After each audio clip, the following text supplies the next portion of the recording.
the Young and FRGN. Kick to the gut! Woo! Your podcast sucks! And once again, we are here for you, your dynamic duo. We are here to talk wrestling, and FRGN, I have to say this right off the bat. I am a sleepy, grouchy boy today and this weekend. So it's gonna be a spicy one. Let me tell you, it's Mr. Young. And it's FRGN in the building, bro. I'm ready as well. I've got a lot of thoughts, a lot of deep thoughts. Are you a cowboy? No, you're not a cowboy. Okay. So, hey, Div Royalty, how you doing, by the way? Div Royalty says the intro of our show really makes her miss local wrestling. I mean, yeah, man. I mean, we look at all these overseas big events, right? And how crowds are gathering for SummerSlam, for NXT, for AEW Rampage and whatnot. And it's like, wow, maybe one day we'll get back there. And then you realize there could still be an issue with super spreader events. Did you hear about Euro 2020 being a super spreader event? The final. And like which locations? The final, actually all across all the different matches, by the way, like 9,000 cases attributed to the Euros. Wow. Yeah. So it's like people want to weigh the pros and cons of it, or what? Like, okay, you can go, but you know that there is this danger if you were to go. Yes, and let's face it, like they are all asked to please put on your mask. Please, when you're in the moment, you're like, your favorite, team scores the goal, you're gonna take out your mask. You know what I mean? You're gonna be relaxed. If you're chanting for like CM Punk, and then like your mouth is it doesn't make sense. I understand, right? Exactly right. So yeah, you're right. Weigh the pros and cons. But we here in Singapore are a little bit more what's the word? Conservative. No, play it safe. We want to be safe. So cautious. Yeah, cautious. It will be back soon, and we are definitely going to be there for it. Let me say hi to everybody who's just dropping by the chat, by the way. Rishi, what's up? You're ready for the podcast? We are too. Jason, what's up? We got the Trickster in the house. What's up, Nicholas? Hello. Nicholas is going CM Punk. And Anthony PR says, when will John Cena wear the Peacemaker costume in a match? That one might have to get the rights for the movie, to show up on TV with that. Maybe when he's promoting the Peacemaker on HBO, I think he'll do another return. We shall see. Maybe, yeah. Then again, wasn't it weird that they were advertising for the Suicide Squad on both AEW and on WWE TV? Did you notice? Yeah. I saw it, bro. I mean, it's so weird. It's like John Cena has been away from wrestling, but he's never really been away from our life. Mm-hmm. In fact, I feel I have been given more John Cena content in the last couple of years than when he was in wrestling. I mean, kudos to him. He's finally making it in Hollywood in a big way, right? The same can be said about The Rock as well. Oh, let's give a shout out to Sir Hus Pro. What's up, dude? Hello, Sir Host Pro. Appreciate you guys. Hey, some new people coming in on the chat as well. Absolutely. I really appreciate that. Hey, everyone wants to talk about this week in pro wrestling. Arguably the hottest weekend, maybe even. Could you say that? In pro wrestling? Hottest weekend of this year, easily. Biggest moment of the last decade, possibly. Arguable. But, okay. I want to pour a dampener on this right now. I'm going to be that guy, bro. I'm going to pour some cold water on your heat right now, bro. You know what I'm going to say? Let's do it. I'm going to say, Mr. Young. This only highlights that pro wrestling hasn't been able to build a bona fide superstar in a long time. Mm-hmm. Agree? Yeah, Disagree? Yeah? Like, just looking at all the big moments of this year, they've all been from returning superstars. There hasn't been a big moment, and when we talk about SummerSlam, oh my God, okay. Don't get... actually, you know what? You will get me started, because we are going to go into it. But when we talk about SummerSlam, it is most evident in WWE. You know me, I love my WWE, but they have a problem right now.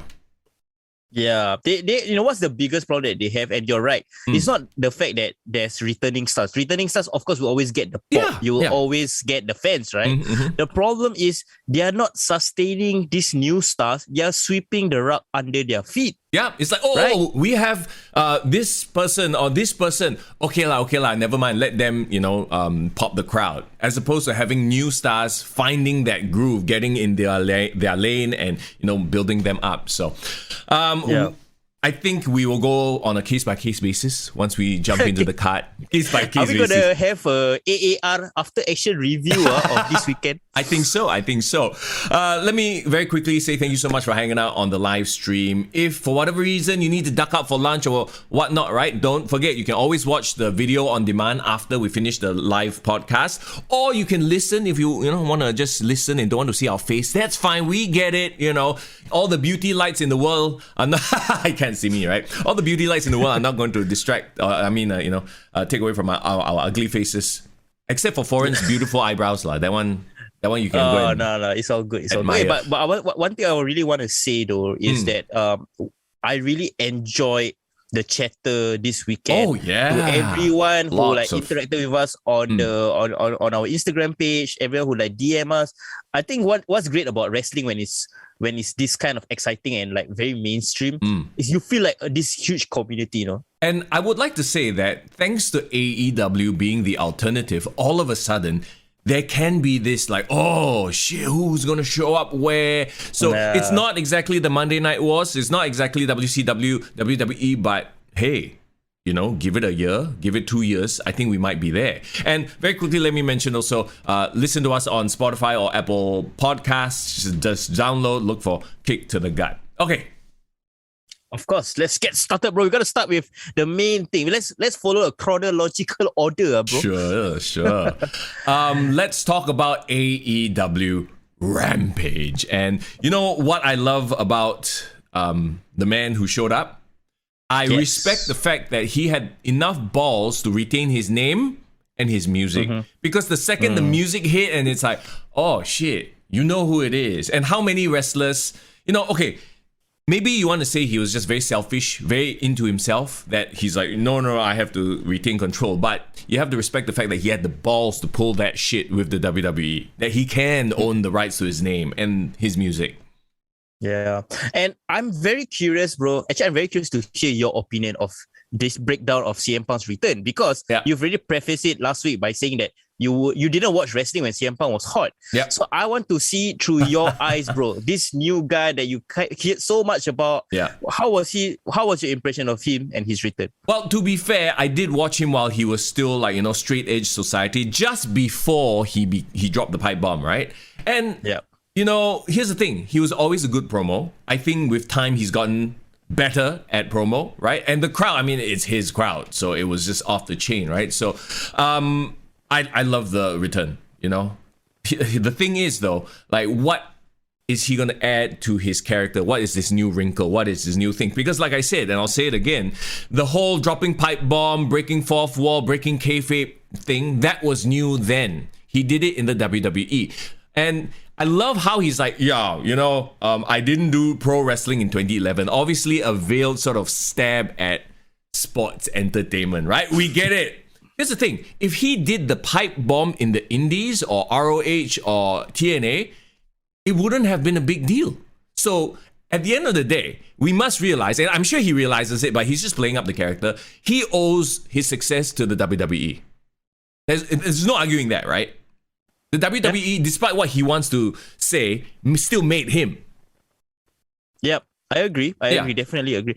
But one thing I realized about CM Punk though is that he is the kind of guy, he's like remember when Roman Reigns came out with this quote a couple of days ago saying that he never moved the needle as much as a Rock, or he never was as over as John Cena, right? Yes. And I agree to a certain extent, but I think that's the thing that makes him his own entity. Yep.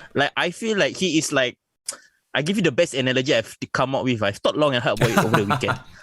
CM Punk, right, is like the Pied Piper, bro. The Pied Piper. Okay. Okay, stay with me. Because, right, he beats to his own drum. He is, when you talk about Kool-Aid in ECW, I think he's a Kool-Aid maker, Yeah. And one thing you can't deny, even though he might not move a needle, even though that is debatable with whatever happened this past weekend, he is an innovator. So one thing I trust about him, right, is that everything that he does, right, seems to be this genuine need to, I've got to be myself through it all, even if it's against the grain. Yeah. So when he made that return and he was saying about I understand those that was disappointed in me. And that was a very powerful moment when he said, if you understand that I had to get away from the place that made me sick. So that proof, beyond a shadow of a doubt, he does still love pro wrestling. He just fell out of love with it. Yeah.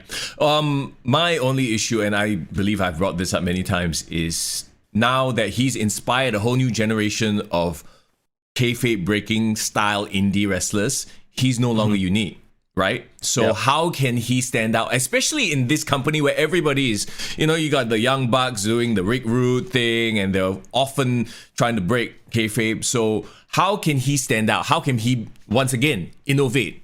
Add that new thing to his character. We'll have to wait and see. I mean, there's no doubt that he's going to bring eyeballs, and he's a solid promo, solid worker. I'm excited because if anything, it makes both shows now must-watch TV, right? Yeah, of course. The best thing I heard over the weekend, bro, I've always got to go back to Jim Cornette, bro. Jim Cornette already reviewed that moment on Rampage. This was his exact words. He opened up the whole episode by saying that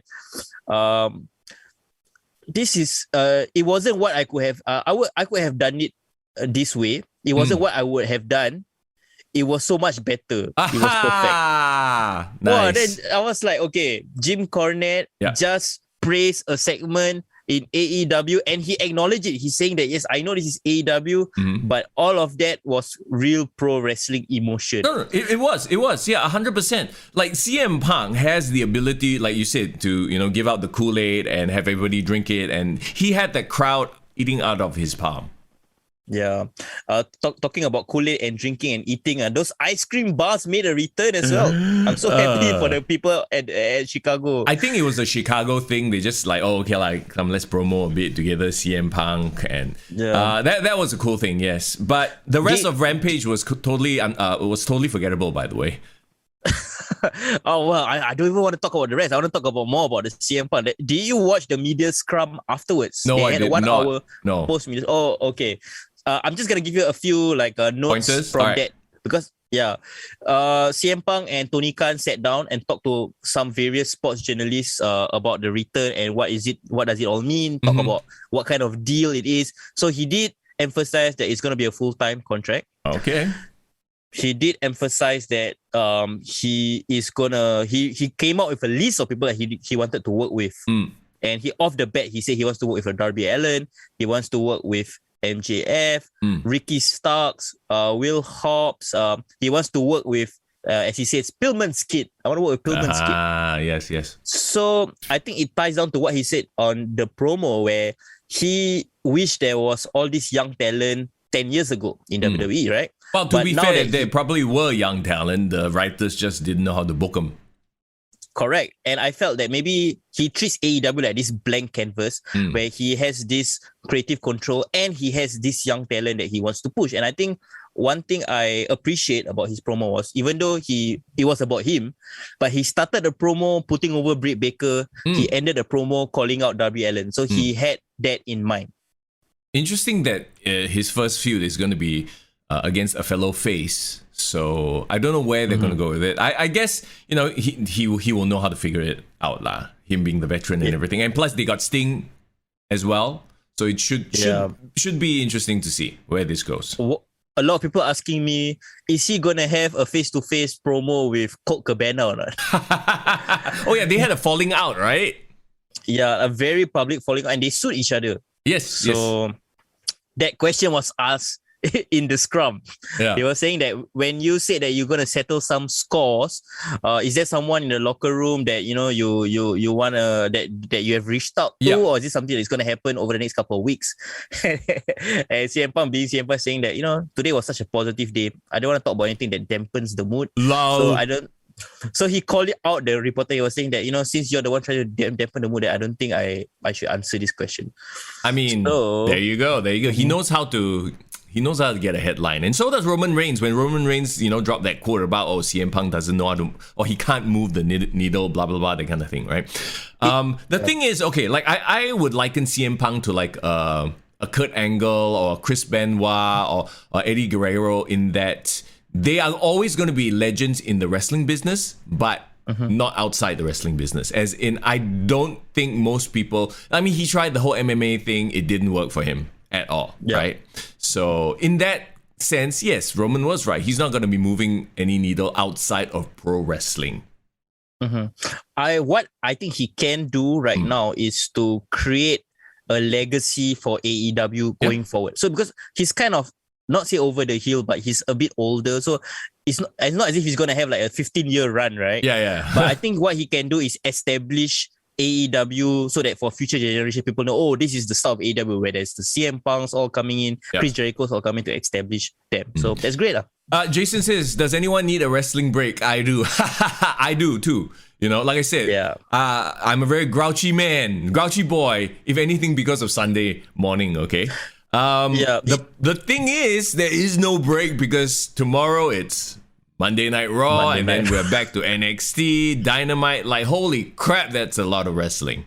Did you like the fact, I know it's Sunday morning, they had to wake up, but do you like the fact that it was a Sunday morning where it was kind of more like it's chill as compared to a Monday morning where it's a work day? How was the experience for you? I enjoyed that. Yes, I didn't have to worry about work, but I also didn't enjoy the fact that SummerSlam was SummerSlam. Anyway, we're going to get to that. Okay, we're going to get to that. Div Royalty mentions that the ice cream bars were a promise from 7 years ago. He really did pay for all of them.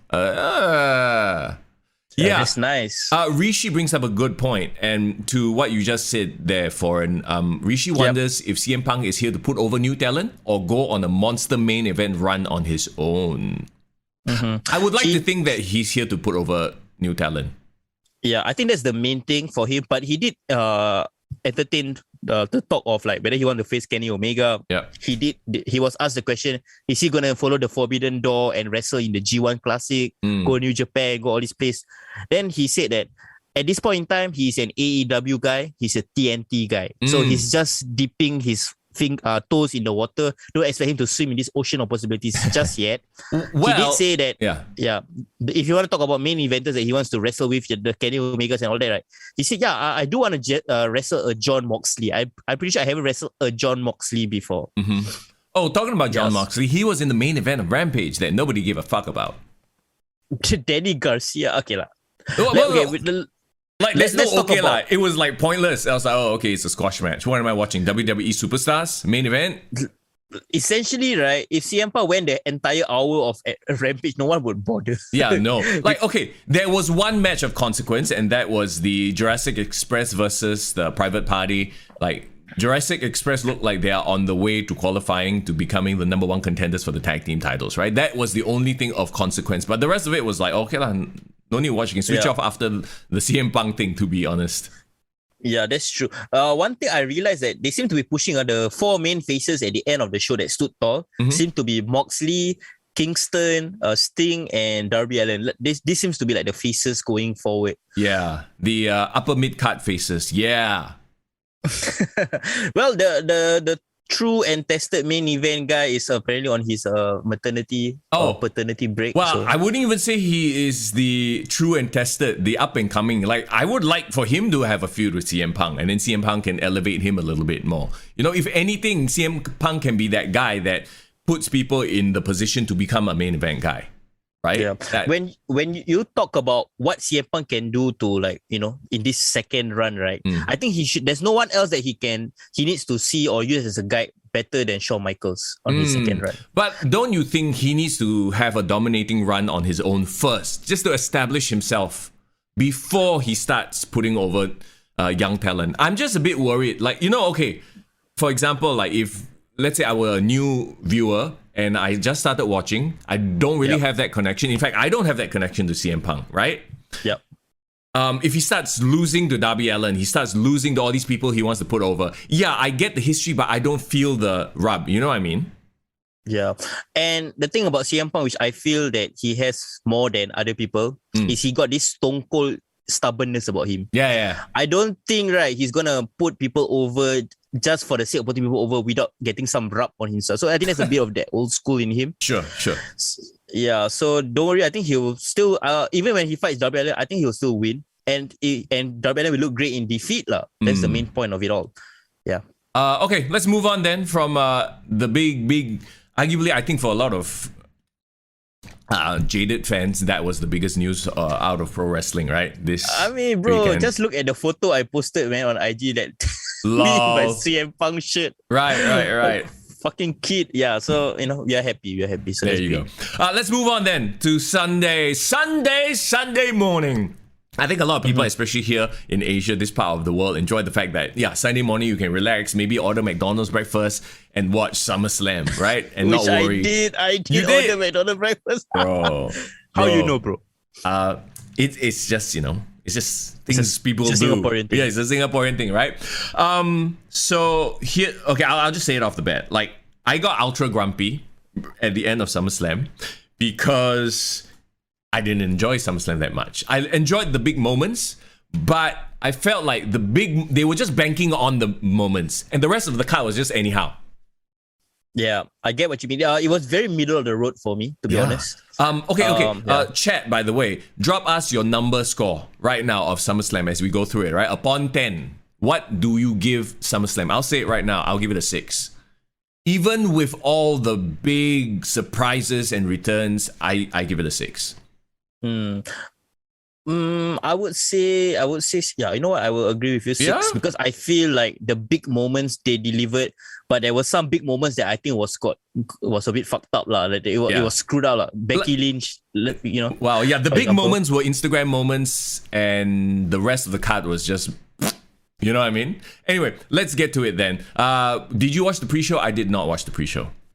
Yeah, I had it on the background, so I am aware that Big Show versus Big Show, but like Baron Corbin versus Big E. Wait, speaking of Big Show, hang on. I love that you brought up Big Show, but Big Show is gonna freaking fight QT Marshall. Okay, what? No, bro. Why? Who cares? This is me doing a QT Marshall's reaction. Okay, anyway, I don't want to talk about that because that's just a waste of time right now. Yeah, a lot of people say 6, maybe 7. WrestleMania, Money in the Bank was better. Money in the Bank, I think coming off the whole pandemic thing, full arena, the vibe was there. And I think Money in the Bank was so good because of the promise it held for young talent, which we will see. They are like, nope, forget about that. We'll just give it all to the old people at SummerSlam. Here we go then. So, okay, what is it about, first impressions, right? What is it about this arena? Because it looked damn small and cramped. It reminded me of Madison Square Garden. Like, the ramp is super close to the audience. There was no stage. And I don't know if that's why there was no pyro, because there was no pyro. Funny that you mentioned that it's small, because it's supposed to be in a stadium, an NFL stadium, 50,000 capacity though. But I think just the way they arranged it. Yeah. So, okay, but why, like usually these big events, they'll have fireworks. Why were there no fireworks, no pyro, nothing? Yeah, because I believe that they were trying to squeeze as many people in as possible. They took away the big stage. You know, usually when they have a huge stage, right, it will take out one part of the stadium, and like there won't be seats there, right? So they lose people in terms of seats. But I felt like maybe they're trying to cramp it over capacity.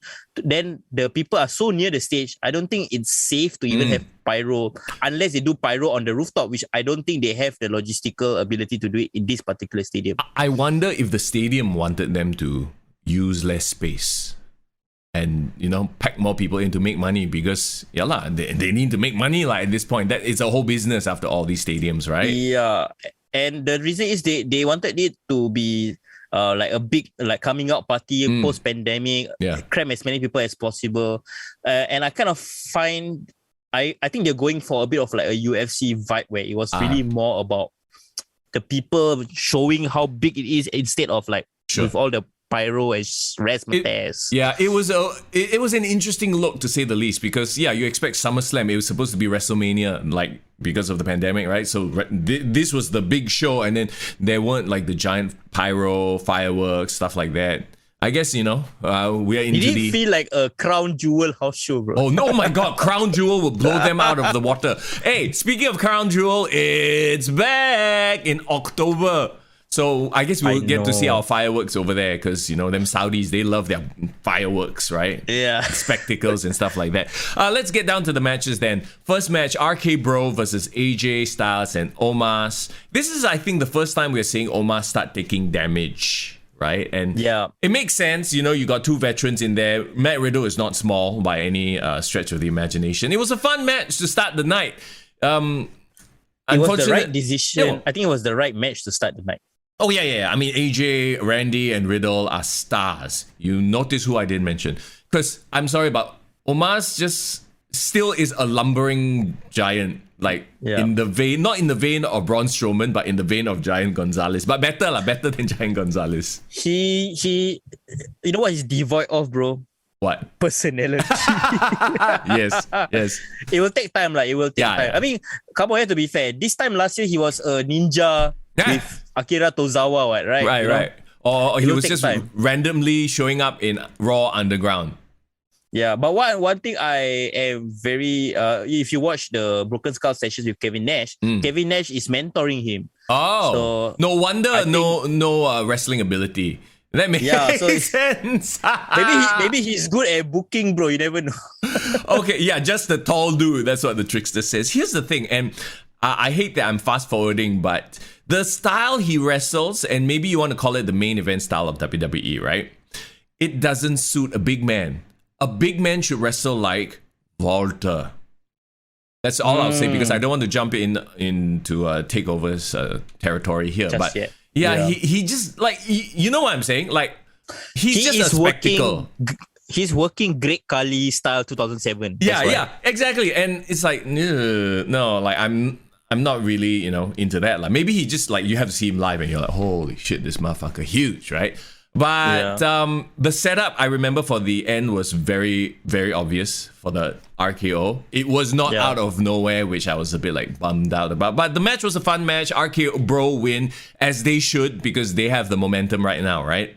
Yeah, they are the hottest so-called tag team duo in on Raw, and them winning the titles, I think it feels good. And do you hear what they said in the interview with Mario Lopez? What did they say? Riddle said that he's promising a surprise for Randy, right? Yeah. You know, okay, this is what makes Riddle good. He is best when he's paired up with a straight-laced, no-nonsense type. That to juxtapose his stoner nonsense, right? Like, it worked for him and Pete Dunne, and arguably working better for him now with Randy Orton. Yeah, and if NXT does that, right? If they experiment with little things and then it works, and then they just put it on a bigger stage and amplify it, then I think that's good. Yeah, but I mean, a lot of time the problem with main roster writers is that they like ignore what they did in NXT. They're, oh no, we're gonna put our own spin on you, and it's a bag of shit. Can we say Keith Lee? Can we say Karrion Kross? Anyway, let's move on. Great match to start the night, and ladies and gentlemen, we are now going downhill from here. Okay, and this is what bothered me the most, because like I'm bright and awake and like fresh. I'm like, all right, I'm excited to watch some wrestling, And then we get Eva Marie and Doudrop versus Alexa Bliss and Lily. A bit tough, a bit tough for this to be. Okay, the good news is it came out very, very early. It was relatively painful, but it was like 5 minutes. So, but the problem, it didn't seem like it was 5 minutes. It seemed long. Like, you know how some matches, they are so good that it feels like it's very fast, but actually it was quite long. This one was short, but it felt damn long, because it was like, you know how I love Alexa Bliss, right? We all love Alexa Bliss. Lily needs to go away. Eva Marie is not working. The whole promise of, remember the whole like, oh, she's going to be this mega heel. She's a heat magnet. This whole thing was bullshit to begin with. And let's not forget Doudrop, right? Like, the second time Doudrop showed up on Raw, she already like showed signs of wanting to turn on Eva Marie. So I'm like, where the hell are they going with this? Like, who's booking this shit?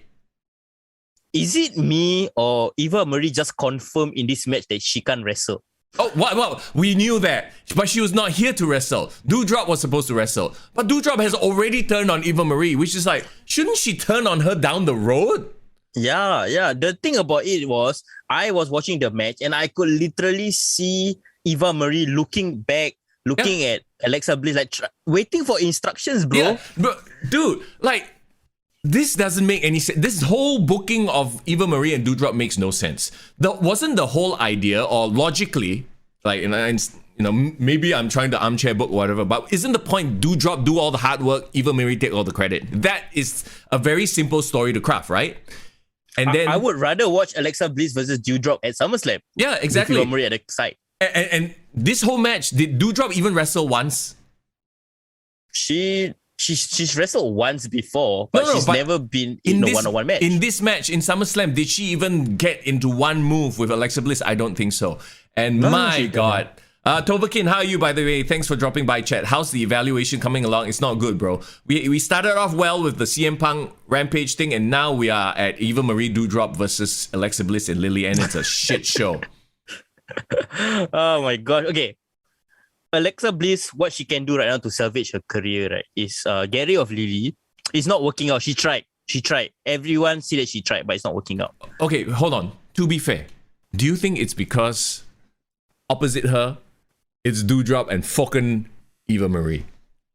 Yes. That's also a big problem. Okay, if you want to have someone act off this craziness that she's trying to do, right? They need to be a good actor lah. Yeah. They need to be a good actress. Even Shayna Baszler was not bad. Yeah. But that thing was cut short, right? So it didn't last for more than like a week or two. So it was like, okay, I guess they are hot-shotting Eva Marie and Doudrop to that feud, that level lah. But I don't even get Eva Marie and Doudrop's relationship. Yeah, and even though at the end of the match, right, the conclusion was Doudrop like walking away, announced that she's the loser. So I thought they're gonna break up, right? But then I was watching the exclusive on YouTube. Eva Marie came back and said to Doudrop, "Okay, let's talk about this. Let's work things out." And then she said yes. So it's still gonna continue. They're still gonna have the partnership. See, are they okay? Let me try to think. Let me put on my WWE writer's hat right now. Fuck. I can't, because I can't wrap my head around the fact that this is a very easy story, but they are trying to do something different. And maybe kudos to them for trying to do something different, but it's not fucking working, right? Shouldn't the story be like Eva Marie mistreats Doudrop, but Doudrop doesn't see it?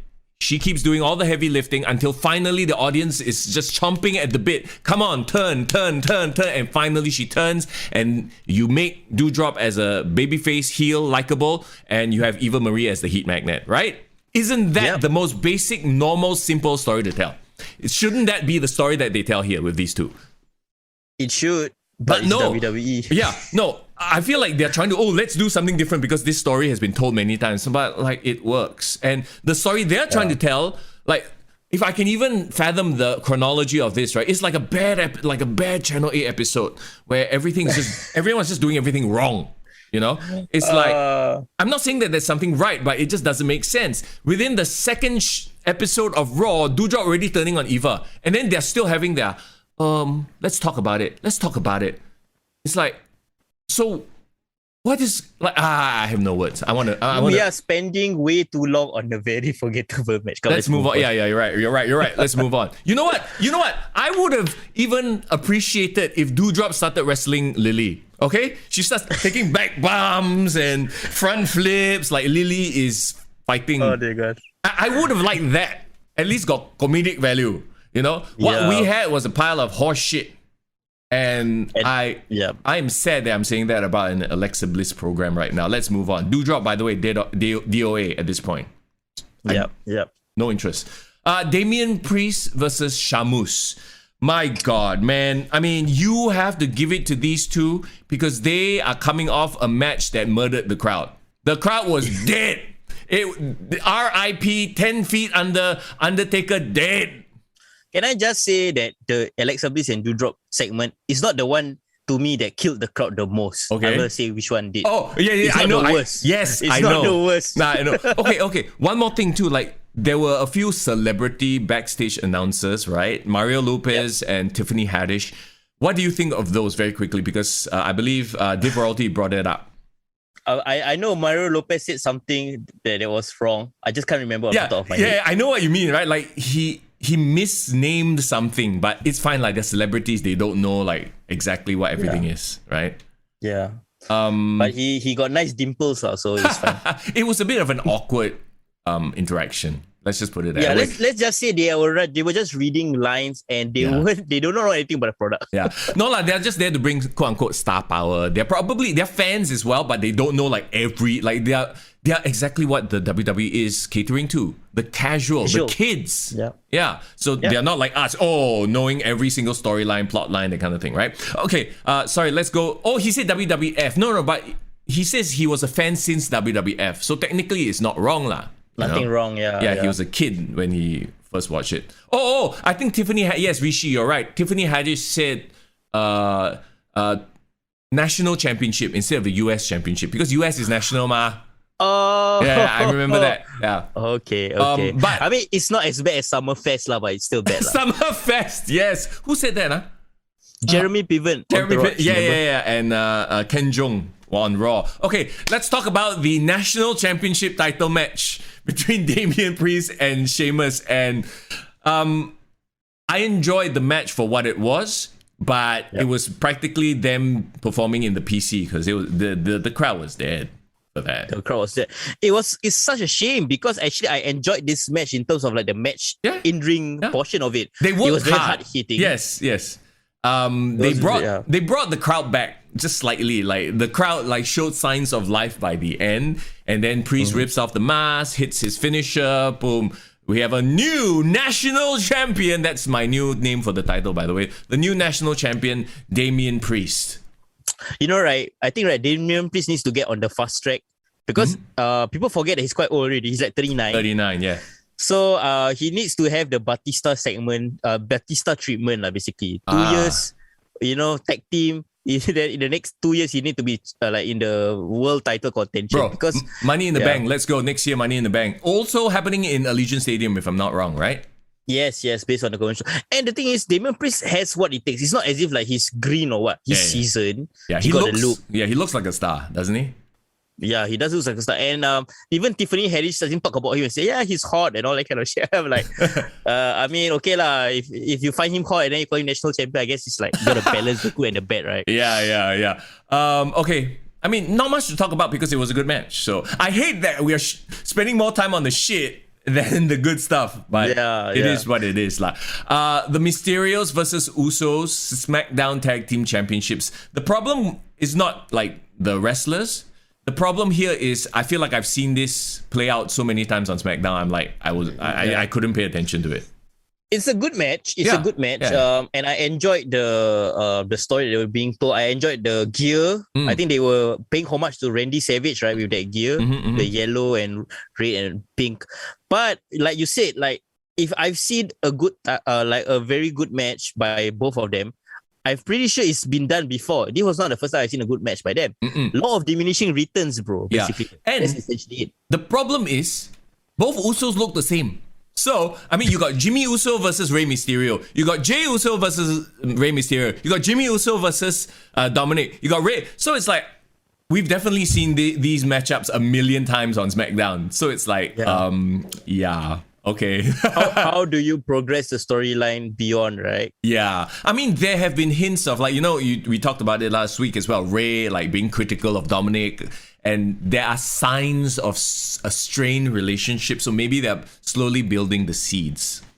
Yes, correct. And I think Usos is the right decision to continue holding the title. My only disappointment is that this time last year, Jay was a main eventer, essentially. Right. Now he's basically slid down the card. Now he's at Kofi Kingston already. Back protecting. The sins of the brother have come to haunt them, maybe. Perhaps. But I mean, they're SmackDown Tag Team Champions. So, I mean, to be fair, the division is not hot at all. Actually, okay, so the next big four is Survivor Series, isn't it? Yes, correct. Ooh. Usos versus RK Bro. I like that. Yep. Yeah, I mean, if they can continue all the way there, I would love to see that match, for sure. Rumor is Rey doesn't want to feud with Dominic. Really? Huh. Maybe not so soon because later. What's the payoff going to be at Survivor Series? Not really a good stage. I think we've talked about this before. I think this needs to build throughout the entire year and it needs to get really emotional WrestleMania is the place to blow it off. And then they wrestle and they'll hug at the end. Never mind lah. Dominic wants to prove like he can be his own man. Ray is like the father. And then, you're going to have moments where like Ray can finish Dominic off, but he hesitates for a second. And then Dominic's like, no, do it. Or whatever lah. There can be moments like that built. The story is there. Easy. I think Dominic also needs the time to become a better actor. Hopefully that will happen by then lah. Bro, he is already 10,000 times the better actor than another Hall of Famer's son, which we will talk about in a bit. Oh, God. Anyway, talking about wasting time segments, Nakamura comes out with Boogs. Pat McAfee loses his shit, which is, I guess, amusing after the 10 millionth time, right? But for what? For what? Yeah, that's the thing. I was like, was it going to be like a surprise match? Yeah. But then it just cut. Yeah, I thought there was going to be an IC title match. I'm like, okay, cool. And then Bianca Belair versus Carmella. I was like, what? What happened? Was it supposed to be like the entertainment portion of the show, I guess? Are you sports chat? Were you sports entertained by Boogs and Nakamura doing their random shit again? You know what I low-key wanted to happen? I wanted a Botchamania moment to happen. All three of them was dancing on top of the table, right? Well, the table gave way. Dude, if that happened, that would have been hilarious. They should that would be entertaining. Why don't I don't understand, why don't they script these things to happen? Like, just know your audience and know that the wrestling crowd would just laugh their ass off at that and have that happen. They would eat it up. It will be a viral moment on Instagram, social media, and that's what they want. Generate traffic and memes, right? Exactly. Okay. Let's move on then to, well, I'm not even gonna call this a match because this was a segment as well. Bianca Belair versus Carmella. Wait, okay, hang on. I actually appreciated the fact, in hindsight, them announcing Carmella pissed off the crowd so bad because they were expecting Sasha Banks. Do we know what happened to Sasha Banks? I have no idea. I've been asking around.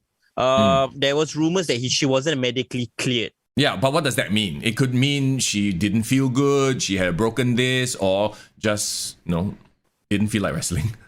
But the thing I'm scared of is COVID. But if it's COVID, right, wouldn't everyone be quarantined? Oh, yeah, exactly. So, okay. Yeah, so I'm not too sure. But the official word out is that she's not medically clear and WWE kind of swept it under the rug. I'm starting to get very worried that Sasha Banks is not going to be long for the WWE. Because she seems to have this like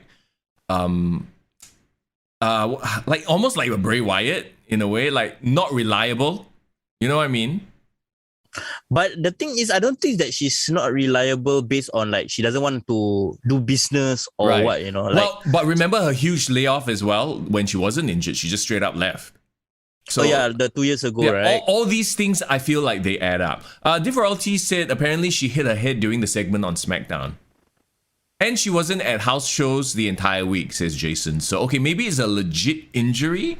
Like, if it's a legit injury, then okay. But, I mean, if it's here's the thing. If it's a legit injury, why didn't the WWE say she was injured?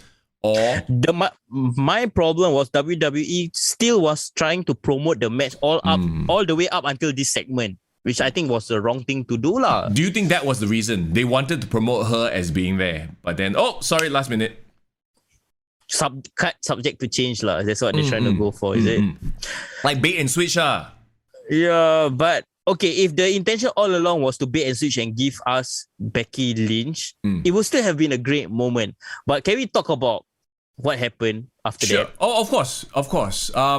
Like I said, building up to it, yes. It was the right decision to bring Carmella out because the crowd would have shat on it like so hard. They're like, no, this is not what we paid to see. And then, the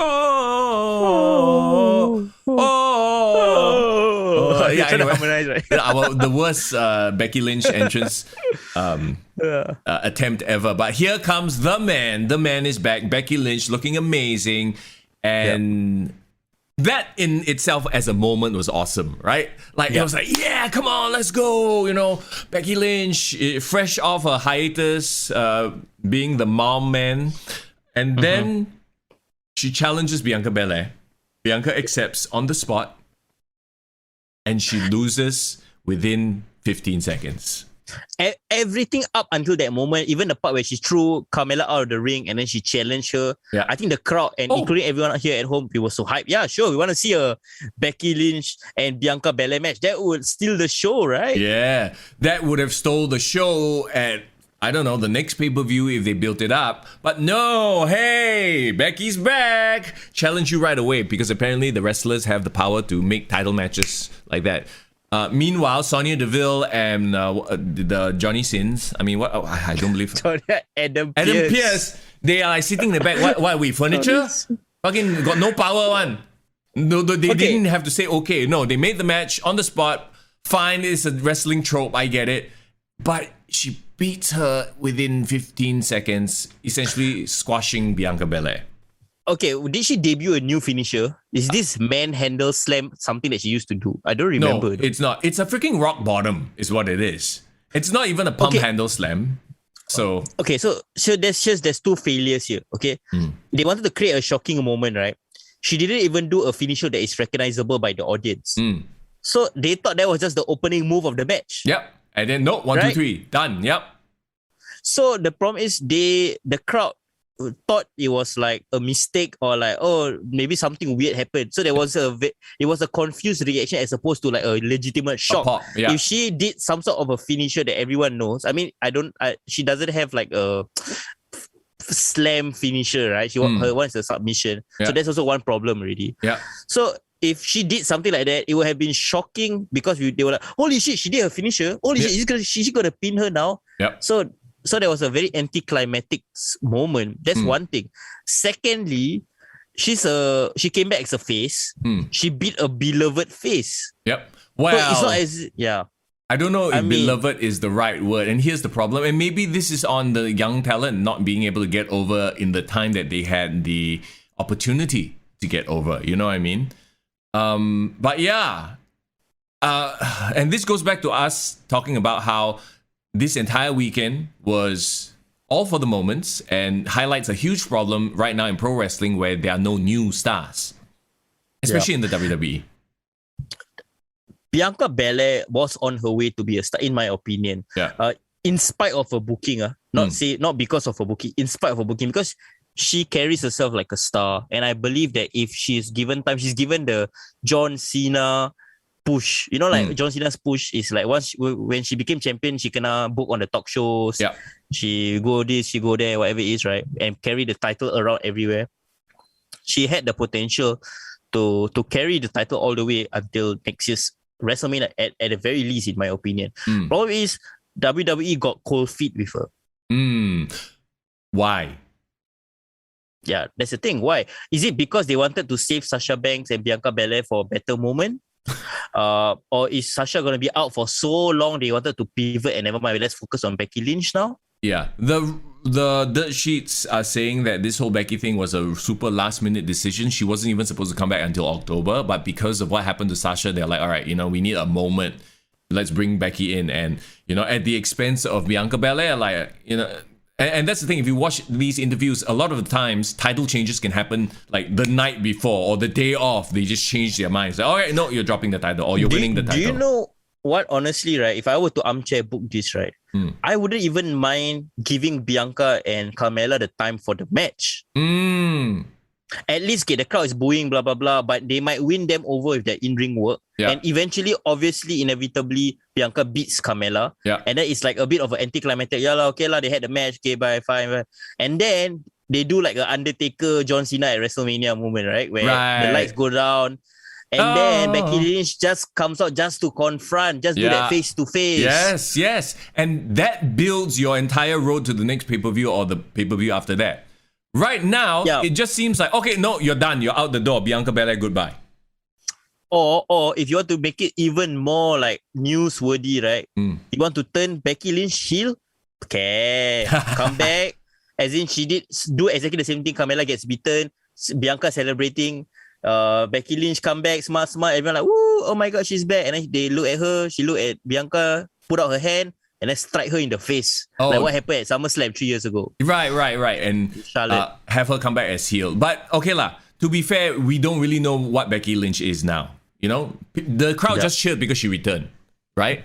And she still, she took the first shot. It was heelish actions. Actually, you never know, She might actually be the face, right?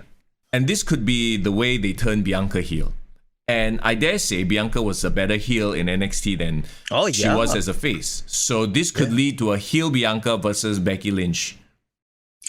Okay, so I guess why it's confusing right now is because the dynamics hasn't been established. Who is the heel, who's the face? So that's where I guess people want to tune in to find out more.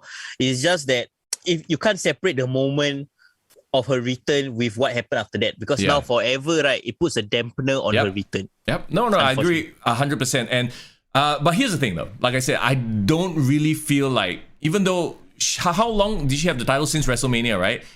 Yes. It feels very short. It feels like 4 she didn't months. do anything with it, Because she didn't have any worthy contenders. Like, she had Bailey. Yeah, okay. For example, right, Bobby Lashley felt longer the title reign, even though it's the exact same time. Kind of, right? Yeah. Because he won near WrestleMania and he's kept it all the way to Gold, but he had multiple challenges since then that gave them a good shot at the title. Okay, I will say something very controversial right now. What? Miz's title reign was more memorable than Bianca's. Yep, I agree. Yeah? Miz had it for one day. What was it, 1 day? Yes, 1 day. 1 day. It's what? No, 1 week. Yeah, 1 week. Oh, so yeah, it made more of a freaking impact than Bianca's entire title reign. She had a great match, but in between everything was like, okay, whatever. Very forgettable. Is that on the writers? Is that on Bianca? A little bit? I think it's a bit of everything. It could be a bit of both. And here's the problem with young stars, okay? And we talk about how they're not pushing young stars and that kind of stuff. It's because of situations like this. Like when you are an established star, you know what to do to keep yourself interesting, to keep people invested. Yeah. The youngsters are just listening to directions at this point in time. I think here's the thing. This is what this is like Roman Reigns when he was like shaking his pants in the ring with John Cena those years ago. Bianca is there. She's gotten the strap. They put everything on her. She's still green. I mean, not green, but you know what I mean, right? Give her 3-4 years, then we'll see fully formed, fully evolved Bianca Belair, and that is going to be interesting. Yeah, but again, like even when John Cena first won the title in 2005, he was still green. But they kept the title on him and then they kept at it.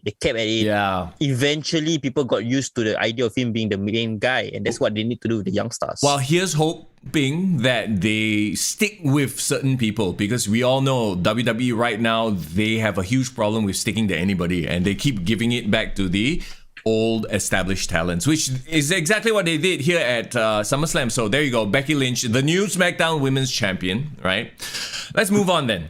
Drew McIntyre versus Jinder Mahal. I actually enjoyed the match. It wasn't a bad match by any, stretch. Speaking of people, WWE not sticking with their new talent, right? I think the best example is Drew McIntyre. Okay. Unfortunately. This match could have been built so much better. They could have talked about their 3MD history. They could have talked about how both of them were former champions. They could have talked about who is the better person, who has actually came back from the brink and made a better show of themselves. Like I wanted them to focus on that story, but instead we got a sword. Getting decapitated. Yeah, we got Shanky and the other guy, Veer. Yeah. We got chair shots. Yeah. So they focus on the wrong thing. Yeah. This match, Pascal, what's up, dude? Hidayah, how are you? Irvin, good to see you as well, by the way, up in chat. Welcome. If you missed any of it, don't worry. All this stuff will be on our YouTube page. Do us a favor, hit that like button real quick if you don't mind. Hit subscribe if you haven't already as well. And you can always catch the audio on Spotify and on Apple Podcasts. Jinder should have won. Did nothing for both guys, says Pascal. I agree. Like, Drew winning is kind of expected. Nothing, like, this seems like a holdover feud. Like, okay, we'll just give you guys something to do because we have nothing else planned. Yeah, the thing about the sword, okay, I don't know, the sword as an accessory to come to the ring, I think it's cool. But don't brandish the sword like you're gonna decapitate someone. Like, it's not really stick lah. It doesn't work. You're right. Yeah. And to be honest, I wish that Jinder would have destroyed like the real sword. Remember, he destroyed a replica. I was like, what kind of a cop out is that? Yeah, and okay, here's what I was thinking about it the whole time I was watching SummerSlam, you know, because I feel like Drew got this cheeky side to him. Yeah, he does. Which hasn't been explored. Because I remember there was this one time there's promo he keep calling himself the sexy Scotsman or some shit like that. They could have just used the sword as an analogy for how huge his.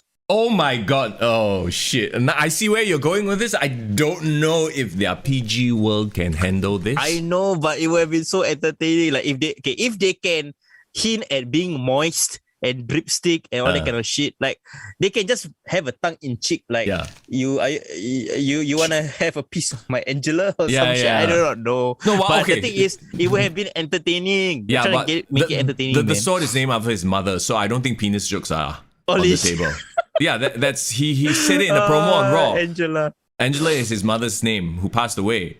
So he. But the problem with that is just the thing. Like if you're using your mom's name, you want to use it as a like a memory, as a tribute, right? Yeah. But you're still using it to decapitate other people. Not on brand. Look, so the thing with and we talked about it too, right? You talk about their history. You talked about the fact that. Remember Jinder brought in a lawyer and everything? I thought that was where they were going. I thought we would see some bullshit courtroom drama that could have shown Drew's funny side. But just like with many things, the writing, the booking has been very, very sus. It's like, okay, we're just going to try this one week. We're not really feeling it, so we'll just go another way. And it's like, no, just give it time, for fuck's sake, I think Drew has the potential of Triple H when he was a face. Like Triple H when he was a face, he's a bit wink. He make a lot of these like very funny references.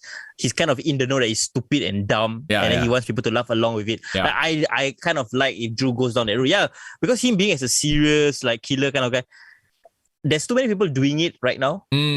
Just look at the main event and got Lashley doing that same thing. And he's done that for many, many months already. So give him a different side. Let's see a different side of him, right? And then like when it's time for him to switch on again, then he can be like, okay, I've been having fun for the last couple of months. Now it's time to, focus, blah, blah, blah, whatever. Like have some momentous event in his life. You can paint these stories easy. It's just lazy booking at this point. Or that's why you see Randy Orton, I think in this last 1 year has shown great range because he's now doing the fun shit with Riddle. Yeah. He did the crazy cookie what the fuck shit with Bray. And then before that he was like the legend killer with Edge. You mean the AEW messenger? He's sending everybody to AEW. Ric Flair, Christian Cage, Mark Henry. He just punt them straight to AEW.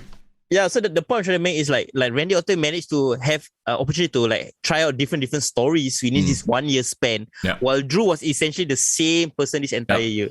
Even Stone Cold had his what? And suck up the Vince McMahon face. The Rock was always funny. So they should give Drew this opportunity, and maybe he himself should take this opportunity now that he's not in the main title feud to explore those different things, and who knows, it could send him to the next level. Yeah.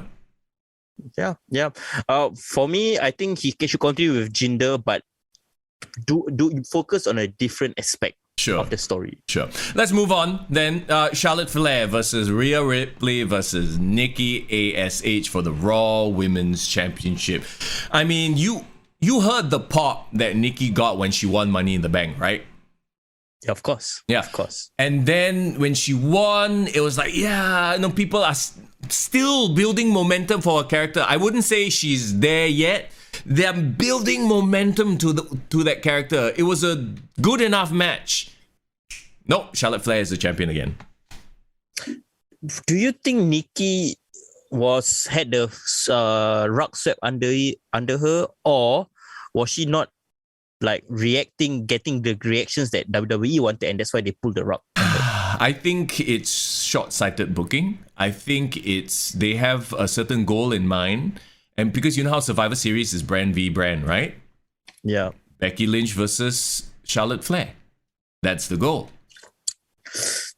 At this point in time, I think Charlotte Flair is like Thanos lah. She's just inevitable. Inevitable. I'm not saying that she shouldn't be in the main title hunt because she elevates other people, right? But at this point, like literally, Nikki just needs a few more weeks to hold on to the title to give her some sort of legitimacy. You know, you gave her a win on Raw. She was doing well. Like the crowds have been okay. I don't think the crowds have been dead on her. So I don't get, like, I really feel like this is short-sighted booking. Now they just want to build towards a Survivor Series. Do you know who suffers the most, even more than Nikki Cross, in my opinion? Rhea Ripley. Because she's an afterthought, complete afterthought in this entire equation, isn't she? But the problem is, right, bro, if I'm a casual fan, right, and I'm watching wrestling and this match for the first time, if I see these three people, I would think Rhea Ripley is the coolest, most badass looking girl I've ever seen in my life. Yeah. But I mean, Charlotte has Flair as a last name. Yeah, that's the problem. And man, if I can armchair book Rhea Ripley, right, you know what I would do with her? What? I want her to be like the Hell's Angel leader of a bicycle club, and like every day she ride to Raw in like a bike and like hang out outside Raw, like the arena. And then you know my favorite time in wrestling is when like the wrestlers have something where they're kind of hanging out outside the building as a gimmick. And then like they're like talking or like they're interacting with fans outside the arena or that kind of shit. Yeah, there was one time DX had a barbecue outside Raw, or like there was this segment where I can't remember, like they were in like the jacuzzi pool at the backstage of the arena, or even APA having their own den where they're gambling. Like I just think that she is so cool that I don't mind Rhea Ripley having something like that as like her calling card, you know? Bicycle gang all roll up and then Undertaker also. Yeah, she looked like fucking like from the what's that movie? The Mad Max. Mad Max, yeah. Yeah. Play up to that because I think her aesthetic is so cool. Differalty says, did you guys see that picture of Rhea, Riddle, and Priest before SummerSlam, and Riddle tagged it as future champions? Then they had a sad picture just after SummerSlam with Riddle and Damien smiling, Rhea looking sad. Okay, at least they're tongue-in-cheek about it lah. The thing with Rhea is, and there's no doubt, right? She looks great. She's the complete package. Actually, she's not the complete package. That's my point. Her promos are not there. Not at the level they need to be for her to be the total package. So I kind of get why Charlotte is still in the picture, but it's just like I'm annoyed at the fact that Nikki's run got cut short. I think at this point in time, a lot of people was DMing us saying that they were so frustrated when Charlotte won. They were like saying like they're just trying to pad out her title resume. Yeah. No. Well, so okay, is this then? To counter that argument, she's a heel. What? You're supposed to be frustrated at her. What? Could be possible. Yeah. Or maybe she's really is the best that WWE has to offer, and at this point, there's no one better than her. Then keep her on top, lah. Well, you don't have to do it at SummerSlam in a triple threat, because either way, if Nikki retains by pinning Rhea or Rhea wins by pinning Nikki, you still keep Charlotte strong. She doesn't take the pin, so there's always a way around that, right?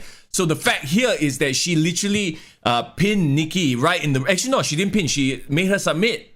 Like, so where are you going to go with the Nikki almost a superhero thing? Unless she wins it right back on Raw. I guess the story of her career, Nikki, is it that the fact that she's almost there but she just never wins it?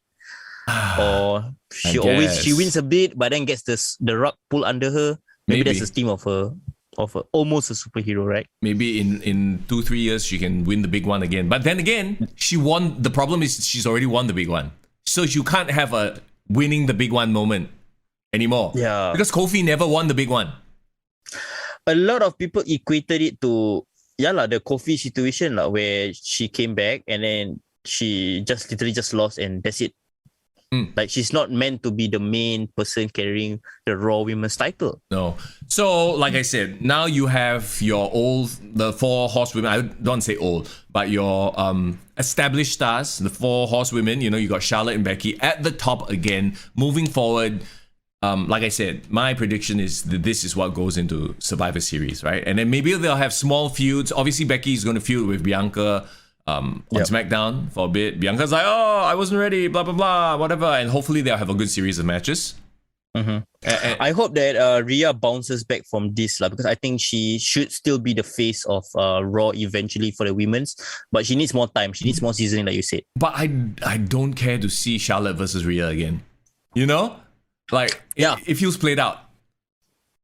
And that's why I feel like Nikki was such a great transition, because like you have Nikki, it's a new focal point, right? Yeah. But yeah, they're keeping Charlotte on top because, to be honest, there's no one better than her. And it sucks lah. It's like the Triple H reign of terror in this case. Irvin has a very good point, actually, going on her whole, like, almost a superhero thing. She should have passed out instead of tapping out. Actually, yeah, at least, you know what? You jump the title back to Charlotte, but you put Nikki over as this, like, won't give up. Like tenacious, fighting spirit. Yeah. That would have been great, actually. Great decision, See, Irvin. just a small tweak to the booking would have made it so much better. They should be hiring us. And chat.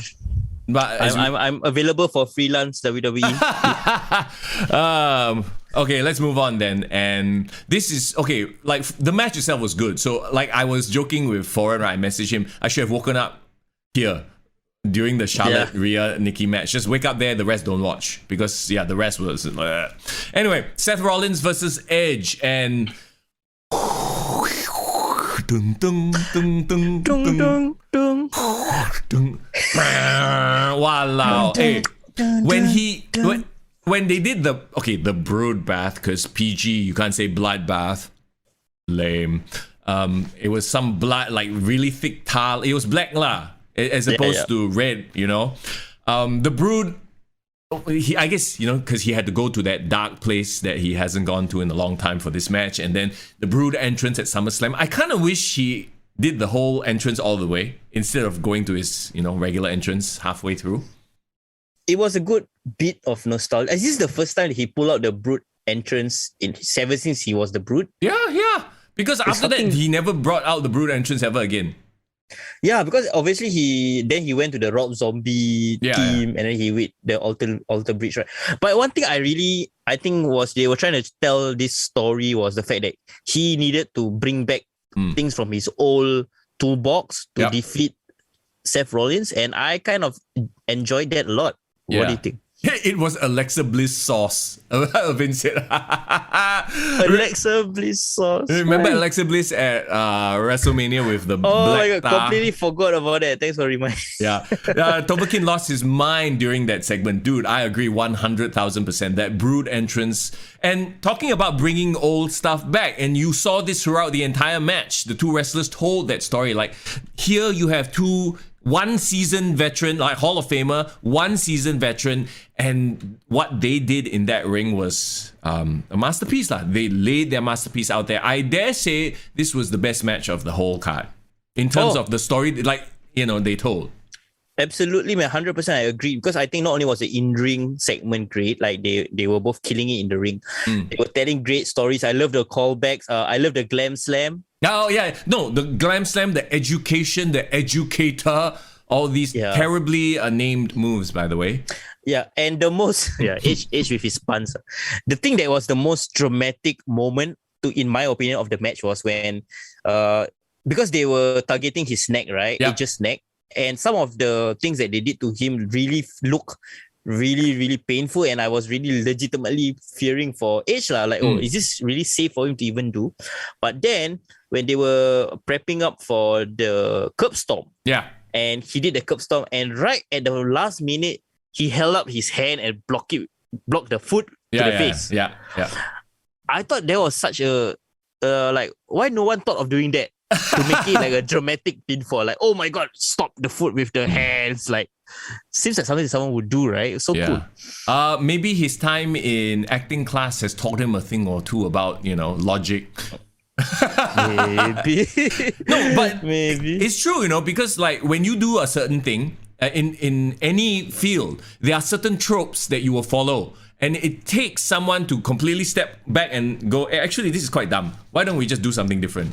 Something more logical, right? Like in wrestling, there's a trope. And people who break these tropes, like your CM Punks, that's why they stand out. Because it's something that we've all, as fans, wondered, this looks kind of dumb. Actually, very easy to reverse. Why not do it? You know what I mean?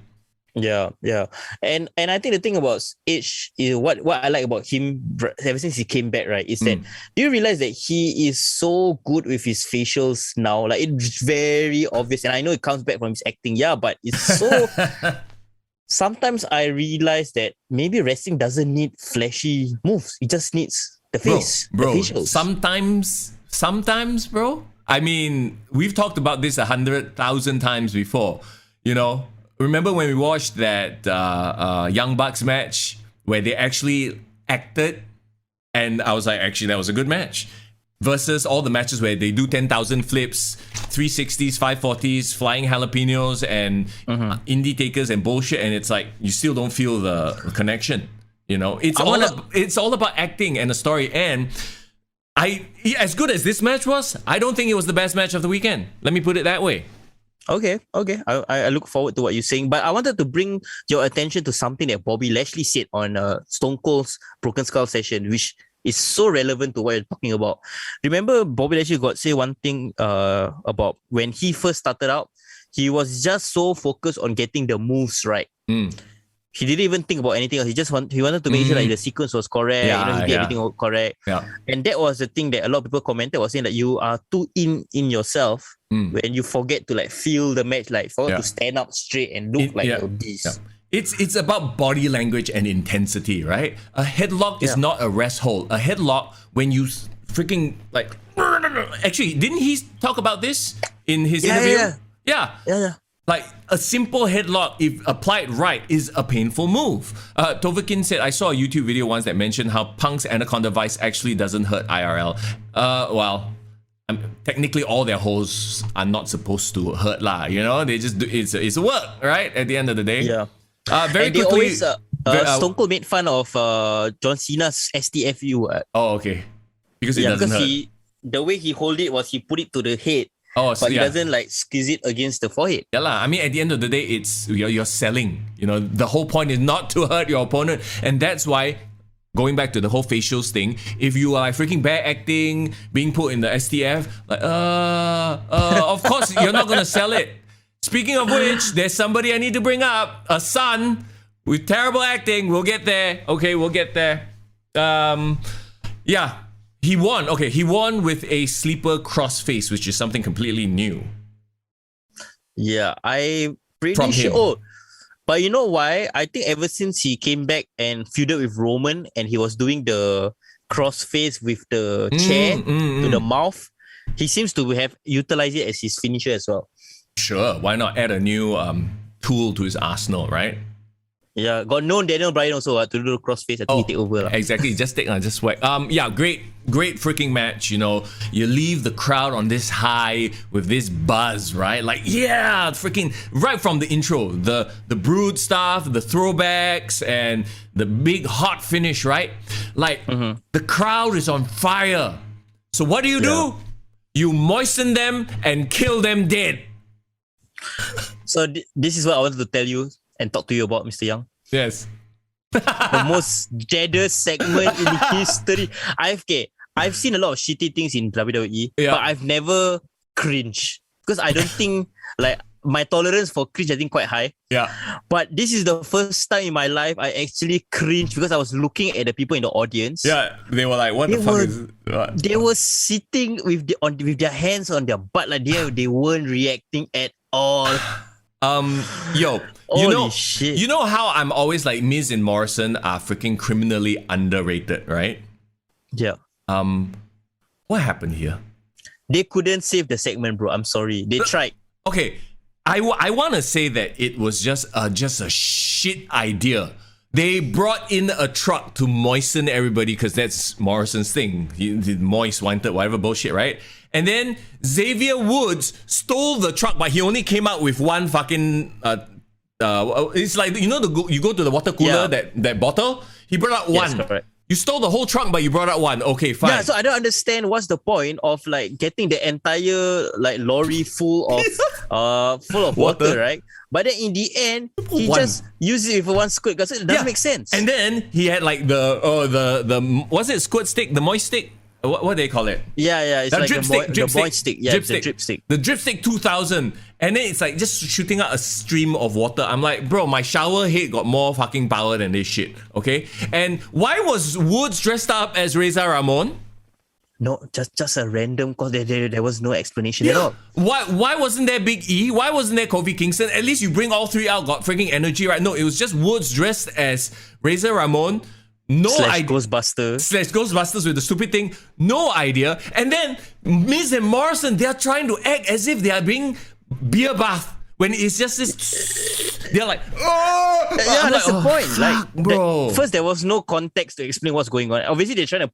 It was a plug. They were trying to promote that stupid brand of water. Yeah, sure. Then spray the crowd lah. But they sold the water squirt like it was like a high pressured pipe. But it's actually a like freaking water gun, not even. And then they're like, I was like, oh my god, this is so bad. I get that they couldn't drive the water truck. Like, I mean, obviously, if that's fantasy book, if there was a proper ramp, you could drive the water truck out and they can just spray the Miz and Morrison, and then they spray the crowd. Oh, it's so hot, come, I spray y'all, and then everyone like, oh, it's a freaking water party. That would have been cool. I think that was the idea. Right? Yeah. But because of the limitations, okay, you go out there with one bottle and squirt people. Like, what? Yeah, maybe the logistics of it, or maybe they didn't think it through. Maybe they thought like, okay, we could have done that thing, go roll it in, and then last minute, like, they couldn't do it. Like I said, have a whole bunch of superstars come out with the water soaker and then soak the crowd. Yeah. And not one Razor Ramon dress cosplay. Oh my god! I felt so bad for everyone involved. I felt so bad for Xavier Woods. I felt so bad for Morrison and The Miz. It was the cringiest thing I've seen in all my WWE life as a fan. Yeah, honestly. Like as an ad, a sponsored ad, I also would have been embarrassed. I'd be like, why couldn't you have done better with this? Yeah, get the whole New Day out. Freaking bring out Titus O'Neil, whoever the hell else. The people not doing anything, come out and spray people. Fuck. I mean, if during the Divas era, bro, 10 years ago, they probably bought a whole bunch of Divas and started squirting. This one easy already. During the Divas, it would have been a wet t-shirt contest. No need to worry. No need to even think too much, Now they want to be creative, at least be creative and have people spray. No, fucking Woods. Okay, which one is worse? This or the Army of the Dead zombie match? This, 100% this. At least Army of the Dead was nonsense. Like, okay, fine, we get that you're promoting the movie, and then, but like Miz and Morrison always gonna, they're like, wow, they're really company men. They're like, okay, anything, we'll try. No, like, do you see freaking Roman Reigns doing this? Seth Rollins doing this? Probably not. Become like the Chavo Guerrero of this generation. Yeah. Okay, whatever you want me to do. Okay, Ken. All right, let's move on then from one shit segment to one shit match. The crowd is booing Goldberg. The mystique of Goldberg is no longer a thing. Why does the WWE constantly bring him back to try to parade him out there as some destroying monster? You're next. We've seen him in so many matches. They have been shit matches. And the crowd already knows that this sucks. And they're booing him right off the bat. And he's supposed to be the all-conquering hero. When you talk about law of diminishing returns, right, I think Goldberg is the best example. You pull him and parade him out. One time is nice. 2 times, maybe not too much anymore. 3 times, I'm done with this guy. Now this is like 7th, 8th time already, right? And the crowd has completely turned on him. And why don't they turn him heel? Like, I've read some reports that say that he has creative control. Do you think that he is so egotistical that it's like, no, I have to be the all-conquering face? Because it's very obvious he's the face in this promo, right? I mean, in this program with his son and everything. You know, MVP is like getting in his son's face, then he gets angry. He's the protective father. He's supposed to be portrayed as a face, but nobody cares. Yeah. And the problem is he keeps insisting that he is this lovable, relatable hero that, we want you to be happy for your son, that kind of thing. But he got booed the moment he walked out of the room. Nobody was chanting Goldberg. It was noticeably softer. There was less people shouting Goldberg, that kind of thing. And the problem is the son, he doesn't come across as a very sympathetic guy because he also looks like a jerk. Yeah, he looks like a Chad, doesn't he? He looks like a Chad. So Sunberg, Gold Sun, whatever you want to call him, it's just not working. And okay, to be fair, he's probably not used to being on camera. He's not an actor. I don't think he looks like an athlete, right? Yeah. The match itself was just slow. Okay, I want to ask you this question because everyone hates the fact that his match is predictable. Spear, jackhammer, or what? 5-minute match, that kind of thing. So here is something different. They're trying to make it more of like Lashley is a dominant person. So is it the fact that them trying to tell a different story doesn't work because it's not Goldberg's wheelhouse, or maybe it just exposed him that he really can't do anything more than spear, jackhammer? Look, that's it. That's exactly it. The second one, what you just said. His entire WCW career was clothesline, spear, jackhammer. He was booked dominantly when he was in his prime. He could do those moves fine, just fine. Well, except for the one time he freaking concussed and retired Bret Hart. That's a different story altogether. But you know what I mean? He was the right person, right time. He is by no means a technical wizard, by no means a competent storyteller. He was just good at that point in time. Let's be real honest, right? So now that he's older and his key moves he can't really do well anymore, it exposes him greatly. I mean, that freaking crown jewel, was it? Whatever, the one with Undertaker. Yeah. Really pushed that fact like, okay, he can't do these matches anymore. And then here we have Bobby Lashley basically trying to throw himself around for Goldberg. Okay, there was this one weird spot actually with Bobby where Goldberg throws him off the top rope. Did you notice that? I cringed damn hard because Bobby rotates at the freaking last second. I was like, holy fuck, he's gonna land on his neck. But he rotated onto his back, but at the last second, so I was like, ooh, was that a miscue as well? It was. Like a lot of people actually pointed it out. There was like a botch from Goldberg. He didn't throw him safely. Oh, okay, yeah, there you go. So I was like, fuck. See, like if Lashley had rotated 1 second later, he would have landed on his head. Like, stop bringing this fuckface back. I'm sorry, but I cannot, like, you know, he brings nothing to the table. He's not a likable face. He's not a dominating force. The crowd is starting to boo him. If he's putting people at risk as well, he has no right. I'm not saying no right. Like, he has no business being in the ring. If you want to do promos and documentaries with him, yeah, fine. Please go ahead. He has a legacy. That's fine. But don't have him in the ring.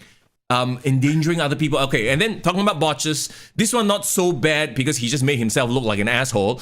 when MVP whacks his knee with the cane, you're like, oh! 2 seconds later, like delayed reaction. Like, he's so powerful, you see. You know what's the funny thing? I think right, he forgot how to sell. He's like, alamak, I'm indestructible. Should I sell or should I show a bit of weakness? Okay lah, weakness a bit lah. Yeah. You know for a fact that him asking to get disqualified like this is him establishing his creative control. He doesn't want to lose clean. Yep, no. He still wants to look sympathetic. But that's the thing. They cheered when MVP did that. And then when he finally lost, I don't know, he didn't lose, right? The match got thrown out. Referee stoppage. The crowd was not having it. Like, I don't think they were booing the referee stoppage. They were booing Goldberg. I'm pretty sure. Yeah. Like, what is this bullshit? And didn't they chant bullshit? I can't remember.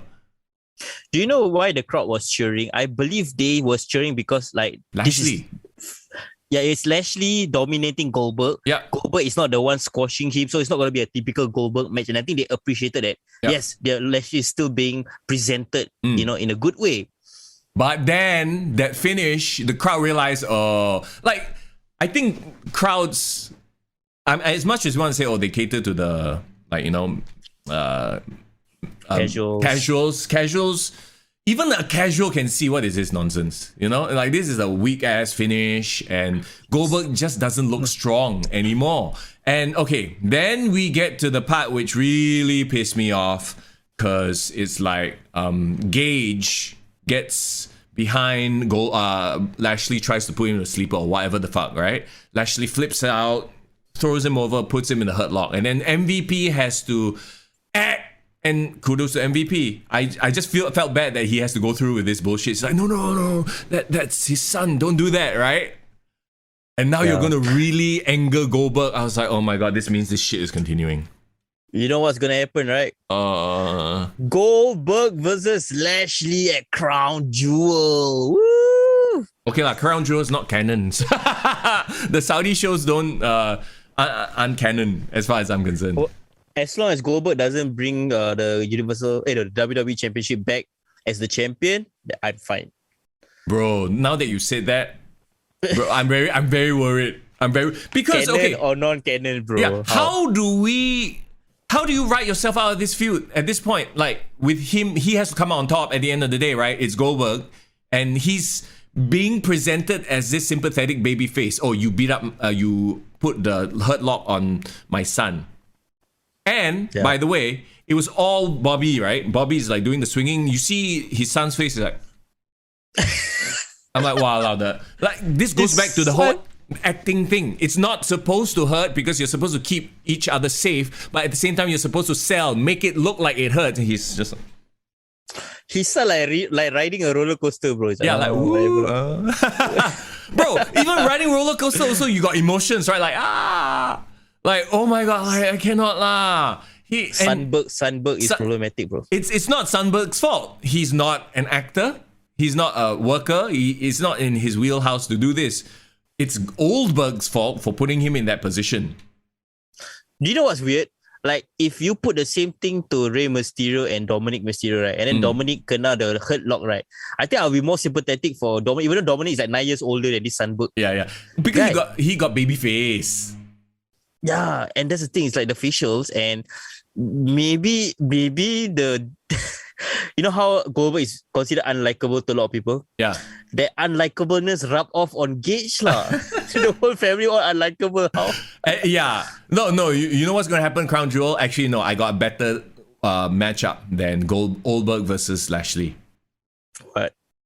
Gageberg versus Lashley. And Gageberg becomes the new WWE champion thanks to Goldberg interference. Let's go. That's it, bro. I'm pretty sure he's still a minor. I don't think he's 16 yet, bro. Never mind. Hey, remember Braun Strowman and Nicholas? Holy shit. Hey, Nicholas is probably the same age as Sandberg right now. If Nicholas can win the tag team title at whatever, was he 13, 14? He was like 8 or 10 or something like that. Hey, Sandberg is going to win. You watch. Sandberg, Gageberg, whatever the hell you want to call him. Gage, Gold Sun. He is going to be the WWE champion after Saudi, after freaking Crown Jewel. Let's go.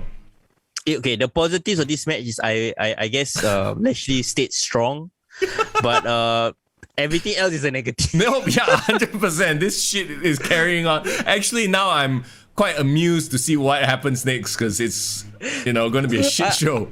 I was watching a couple of streams, right? Yeah. Actually, people were laughing when Gage came out. They were like, yeah, beat up the sun. Yes, beat up the sun. People were cheering that shit. I know. And then poor MVP has to be like, no, like the fear. Like, you have to give it to the folk like MVP, like Miz and Morrison for putting up with this bullshit and just saying, okay, you know what? You want me to do this? I'll do this to the best of my ability.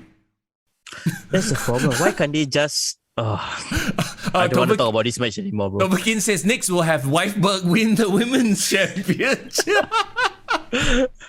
Yes. I love how like all of us are just calling them Berg. Everything Berg. Wifeberg, Sunberg, maybe Dadberg will show up. Old Berg. Oh my god, enough. Okay, let's talk about the main event then. John Cena versus Roman Reigns Universal Championship.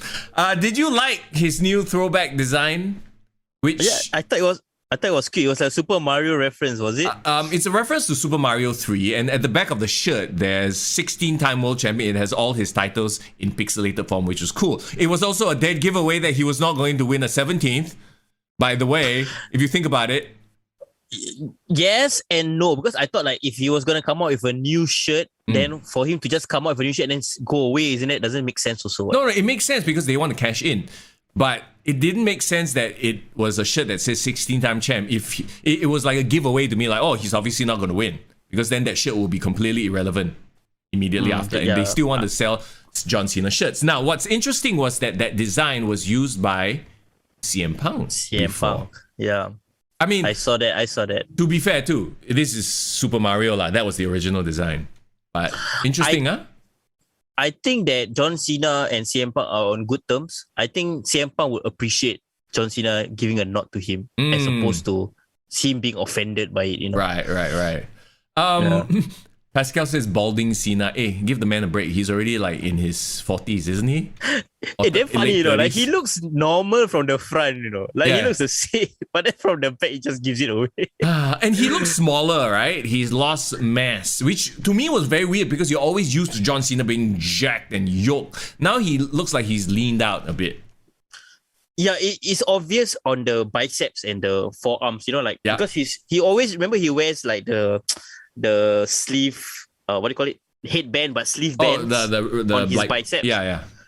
Yeah, I always look at that. I was thinking like, wow, that guy's huge, humongous arms. But this one, he looked more like, he looks. I mean, you know, he's probably too busy to be pumping that much iron these days. Like, it is what it is, right? The match itself, okay, what do you think?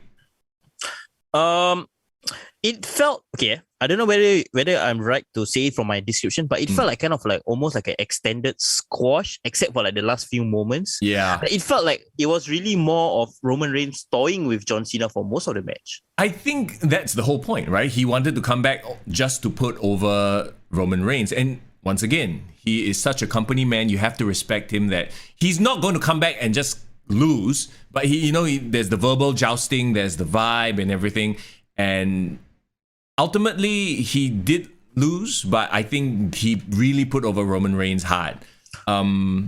He's at that point. Does this make Cena look like a chump though? Like he was talking so much shit, talking up this match so much, and then to just be like owned in the ring. I think maybe he's reached that stage where he's okay, he's bulletproof in that way. People will cheer for him no matter what. Div says so many roll-ups. Wow, that was, I thought, a nice touch because of the whole 1, 2, 3, that whole angle that they were going for. It's like, it just takes 3 seconds. Dun, dun, dun. That's what they did at the beginning of the match as well, right? They were teasing a lot of roll-ups. Yeah, then after that, Reigns basically kicked out of everything. AA on the table, rope AA. So they're really, really putting over him as this unstoppable beast. Without the Usos, remember he sent the Usos back right at the start. So it's like no shenanigans, beats him clean. And he's done this before. Remember Brock? When Brock just destroyed him? Yeah, but the 2014 one was a very visceral thing. This one was more like a drawn out. Yeah. It was like a very slow death. But isn't that Roman Reigns' whole MO? Everything of his is very slow, very dragged out to the as we call ASMR Roman Reigns. Just like everything must talk, must look, must verbalize, telling a story. I enjoy when he like call out to the Hollywood executives. He's like, I apologize. I'm gonna send him back. I'm gonna wreck his face. I like the thing is because earlier on we watched Edge and Seth Rollins, so that was like the technical like great match. This is more of the acting match, as it were. Yeah, it was great. It was good as it is, like taken that in just that context. But what I found very interesting was that it's almost as if like John Cena was in Mortal Kombat terms, right? He was the Shang Soul of this situation. Like, if you're going up the Mortal Kombat tower, like I thought he was like the main evil boss, but it seems as if like WWE has this hierarchy of like, okay, because previously Roman Reigns beat Edge, a legend, right? And then at the end of that match, kena interrupted by John Cena, a bigger legend. Yeah. So it's like he's working his way up the ladder. Then I thought, okay lah, you already defeat John Cena. Who else is next? Huh? Who else can be bigger than John Cena? And then Viking Brock is back, fresh from butchering meat. Yeah, with his kick-ass top knot ponytail thing. What do you think of that look, bro? Oh, he looks amazing. And obviously he's coming back as a face. And kudos to Paul Heyman. Because do you see Paul Heyman's face? He looked like he really did see a ghost. Like, he looked like he kena caught having sex with the best friend. So, exactly, right? And we all know that he used to be the advocate for Brock. So this is obviously a very interesting storyline moving forward. Yeah. You know what's very interesting about the Viking look, right? Do you remember... Probably, I think it was Chris Jericho on his podcast or saying something along the lines of when Vince first saw Brock, he was like orgasming all over him and saying like, oh my God, look at that Viking. He looks like a Viking. And like he really has become that look. And he even freaking tried out for the Minnesota Vikings. He's from Minnesota, so it all fits. Yeah, everyone's like Paul Heyman on a pole match or custody for a Paul Heyman match. Let's go. That's hilarious. I mean, okay. Fox, but my question, bro. My question: is Brock gonna be the face? Yeah, in this case, he is. Face? Yeah, he has to be. He's the returning hero. He's a bit more smiley as well. Roman Reigns is such a strong heel. There's no way he can be the face, right?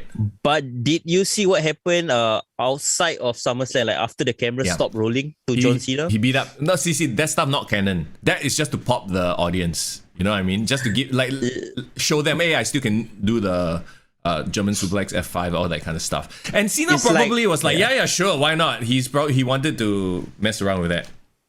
It's like Brock Lesnar's gonna be Brock Lesnar. You can't take the Brock Lesnar beast out of him. Yeah, and I think someone like Brock Lesnar transcends face or heel. He's just gonna do what he does. He's just gonna be portrayed slightly more towards face, but he's still gonna be a beast lah and come in and destroy people. Yeah, of course. He's not the type of guy who will need henchmen or like shenanigans. He would just go. He's always been presented as that guy to go in there and destroy. So yeah. Dude, but where does this lead to? Like Brock Lesnar and Roman Reigns, is this going to be the next pay-per-view? Are they going to stretch it out all the way until... Crown Jewel! No, Crown Jewel, are you sure? Actually, the money they make, from what I'm told, right? They make a lot of money from the Crown Jewel shows. Maybe Brock is like, yeah, give me that motherfucking payday. Give me that dollar bills. You know? I fly there, I do this big high-profile match, and I go back to chopping meat and shooting deer with an arrow. What do you say to people who say like, oh, we've seen this before, oh, it's Roman Reigns and Brock Lesnar again? What do you say to people who have that criticism? I say that this is the next level Roman Reigns. It's fully formed Roman Reigns, and that is what is going to make it so interesting. Plus, let's not forget, Finn Balor is somewhere in the mix. Okay, so it's like a different iteration of both of them. So it's not really the exact same thing that we're seeing. And going back to what I said a couple of weeks ago, my worry here is that now, okay, John Cena's program is over, right? Now they will go back to Finn Balor versus Roman Reigns on SmackDown when Brock Lesnar's not there. And then when he once in a while makes an appearance, that's the main feud. But the Finn Balor will be the sub-feud. Yeah, when Brock is not around. And the thing is, Finn Balor did say something on Talking Smack. Do you see he cut a promo?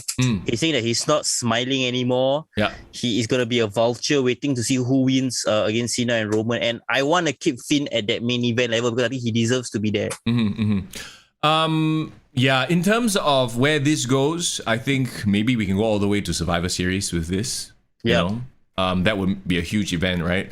A Royal Rumble. I mean, but okay, so does this mean though, just looking way forward, let's not spend too much time here because, you know, there are lots of weeks. Yeah, we got to move on to TakeOver, guys. Yeah, that, and plus this could stretch out. We don't know like the length of his contract, right? But does Roman go over at the end? They have to, man, if they want to keep building new stars. Yeah, and then if that's the case, you know, going on your like, oh, you defeat one boss, you move on to the next boss, The Rock at WrestleMania. That's always the goal, right? It all makes sense, yeah. Yeah. Well, we'll have to wait. Scully, bro, WrestleMania, Hulk Hogan, brother. He come back from the dead. Oh, he's not dead yet. No. Yeah, but I get what you mean. Wait, has Roman Reigns fought with Goldberg yet?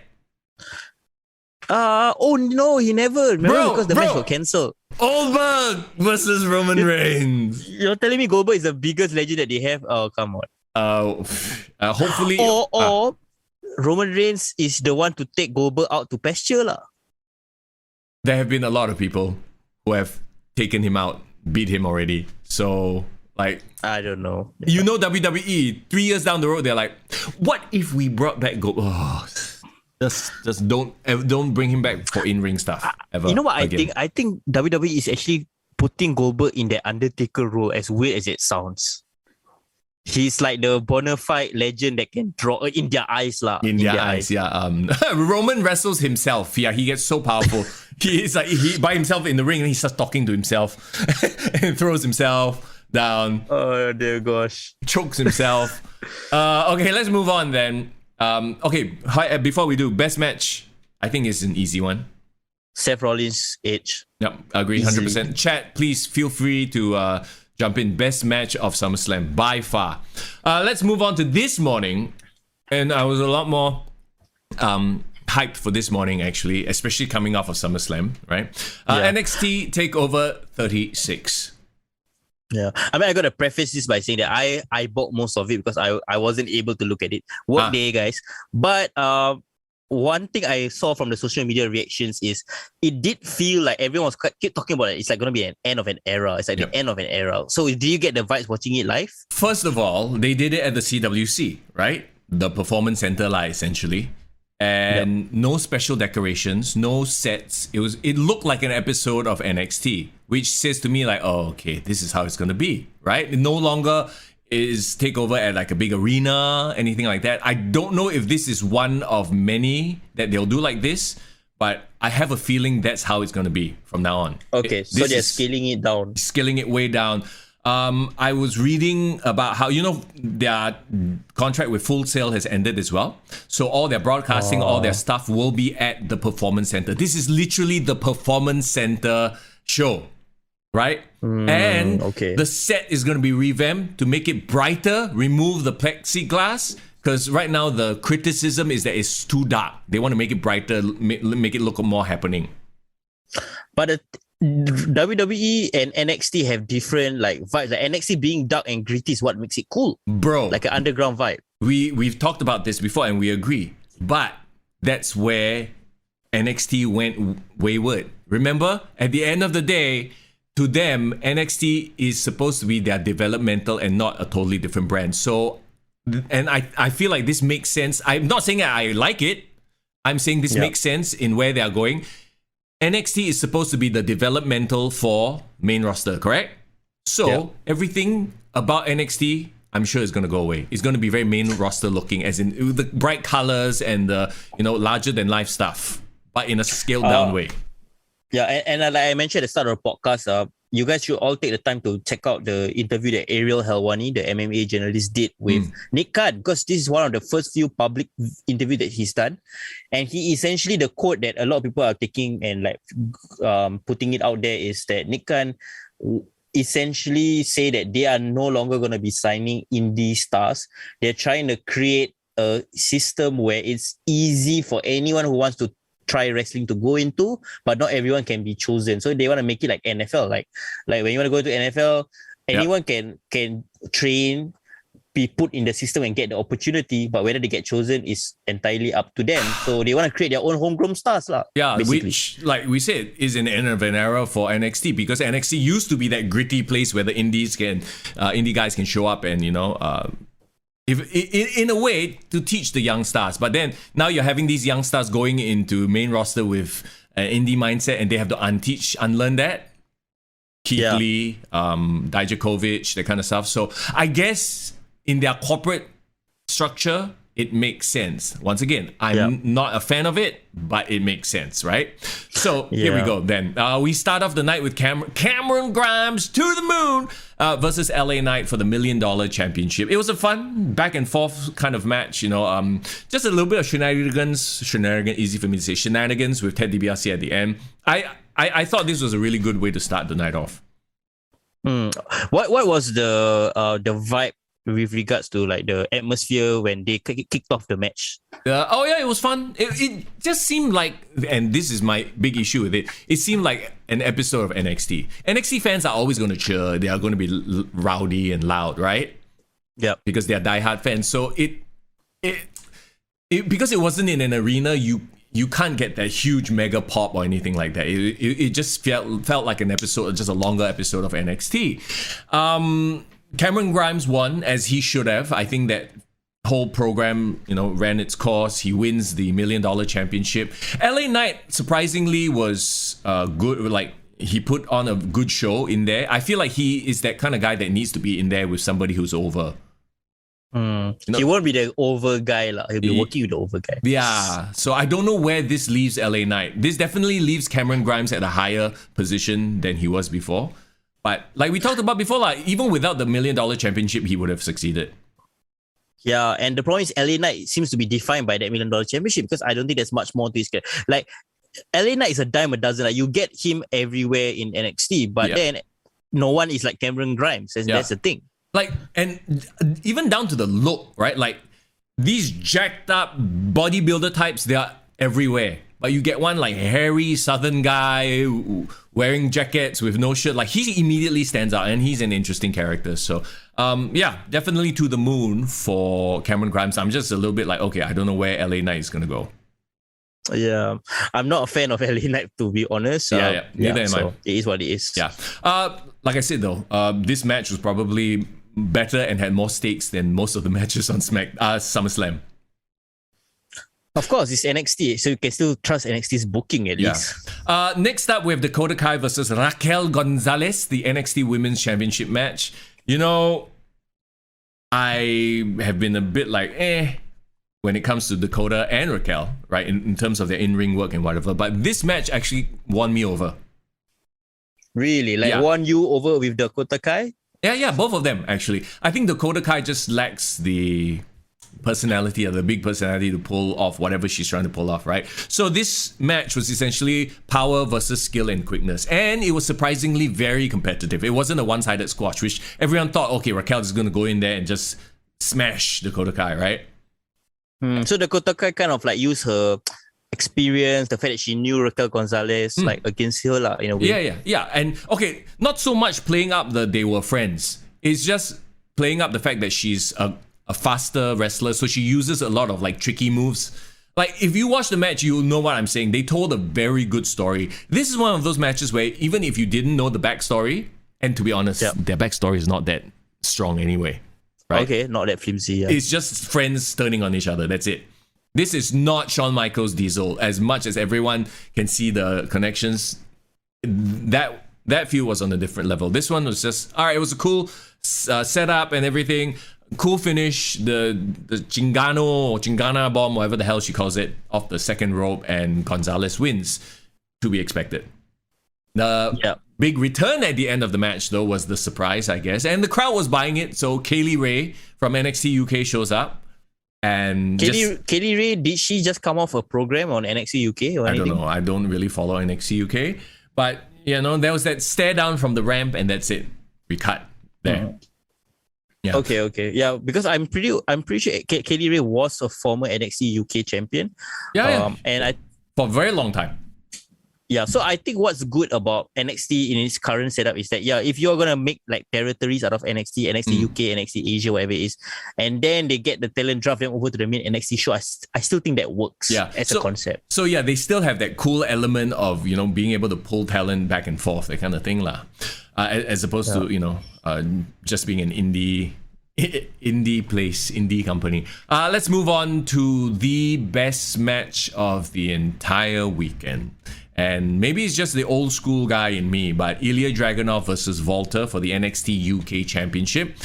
Like I said, I don't watch NXT UK. All I have to go with are the vignettes, his promos on NXT leading up to this, and the match itself. And oh my God, the match itself was brutal. It was intense. And this goes back to the acting, right? We know that they are not trying to hurt each other, but you look at every single move. It was not fancy. There was no triple flips, flying jalapenos. All right, it was just chopping each. They're just chopping each other in the neck, in the thigh, in the tete. Just chop the back. Just chop everywhere, and it just looked brutal. And that's what is wrestling at the end of the day. It is a simulation of a fight, and in a real fight, nobody's going to do a flying jalapeno, right? The best way to simulate a real fight is to actually beat the shit out of someone lah. Yeah, and nothing in this match. Okay, there were maybe one or two moves that felt a bit like fancy, but everything was very just not extra, if you know what I mean. Yeah, so they were economical with their moves. They use what really matters, right? Yes. That's the best way to describe it. I don't know if you can hear this, but there's a plane flying by, probably a post NDP. Plane. Yeah, I can hear you, but it doesn't really affect. Okay. It doesn't really affect. Yeah. Personally, I'm not a fan of Ilya's finisher, which is the Torpedo Moscow. It's a running headbutt. I think it's a dumb fuck move because you're just injuring your own neck, to be honest. But it is what it is, you know. And his whole gimmick is that he's this. Well, I mean, he's essentially kind of like a Chris Benoit. Doesn't give up. Super brutal. Super like intense guy. I've gotten that comparisons a lot. Like a lot of people keep saying like he's like Dynamite Kid, he's like Chris Benoit, almost like this rabbit character, very intense. You know what this match was to me? It was like Wolverine versus the Hulk. Oh, really? Yeah. That's interesting. The Hulk is smashing down Wolverine, but Wolverine keeps healing and getting back up. Like, if you want to look at this from a comic book point of view, this is Hulk versus Wolverine. Like, Wolverine will not give up. Like, if you see, like, the pictures, Dragunov has blood blisters all over his chest, his back. So, I think Walter laid it in. He's probably like, yeah, just whack. Yeah, and I think the Walter is almost as if he's developed his reputation where people are scared to work with him, because they know what to expect. Yeah. Like, when you're gonna be with Walter, it's gonna be a very long day in the office. You have to be like, I mean, it's probably one of those like give and take situations too, like, Walter is selling for Ilya Dragunov as well, and the finish was like, see, this is my thing about how you don't need a fancy friggin' bullshit move, triple somersault nonsense, right? The finish was essentially Ilya got the sleeper on Walter. Walter wouldn't go out. He let go, elbow the back, sleeper, still won't let go, elbow the back some more, sleeper, until he fucking gave up. And that's the thing that was so interesting about it, man. Like, it was surprising that he submitted lah. He tapped, yeah. Right? I mean, obviously, it's to put over Ilya in a huge way. Like, even the mighty Walter couldn't stand up to it. But you see, here's the thing. Like, I'm glad they went that way. Because if he lost to a flying headbutt, I'd be like, to me, it's not realistic. To me, if somebody is mounting you from the back, elbowing you in the back of the neck, and you see, like, if you go and do that move like Karrion Kross's finisher, for example, the running thing to the back, which looks weak as shit, right? Because you don't want to hurt the other guy. Versus he's just like multiple shots, and if you cut enough angles, you can't really tell if he's hitting him or not. It looks like a brutal, like, oh my God, he's really like, destroying. And you talk about a world now in 2021 where most of us probably watch MMA as well. Like, it looks like a legit fight. And at the end of the day, what is wrestling? It is the performance of a fight. Yeah. If they can take us, like, don't take us out of that moment and make us believe, right? Suspend our disbelief. And I think that's great. But the problem is, I don't know whether it's a problem, but it legitimately looks like both of them are beating the hell out of each other. So that's why it's almost like, oh shit, I believe it. But then, oh my God, is this too real? Are they really being safe? Yeah. So that's the illusion that is great lah. Yeah. Jason said Walter versus Ciampa finished with a brutal chop to the chest. I remember that. And I remember saying I freaking enjoyed that match as well. Like you said though, like maybe there are only so few people who can work with Walter, so maybe that might be his problem. But I can legitimately see him on the main roster with guys like Cesaro chopping the fuck out of each other, or him versus Seth Rollins, Walter versus Roman Reigns. I think maybe Walter is the only unstoppable person left. Huh? Yeah, well, I mean, he just got stopped by Ilya, so it is what it is, right? But to me, hands down, this was, as far as a wrestling match is concerned, this was my favorite because of the story it told. Do you think that now that, I guess, Walter's finishing up in NXT UK, he's actually going over to Orlando and being a full-time NXT wrestler? I hope so. So now Ilya will, carry the banner for NXT UK, right? And Walter will just, be that dominant. Maybe Walter versus Samoa Joe. I just thought of that too. I just thought like, holy crap, what if that is where they're going with? How did I not realize that? Okay, we'll get that in a bit. Let's move on then. Kyle O'Reilly versus Adam Cole. Bro. What? Kyle O'Reilly versus Adam Cole. Oh, baby. Yeah, you see that? Sorry. That Bro, whole Undisputed Era, the song so long already, I haven't played. I already forget it. Yeah, it's gone. This is supposed to be his like handshake deal, right? Because he's out of contract already.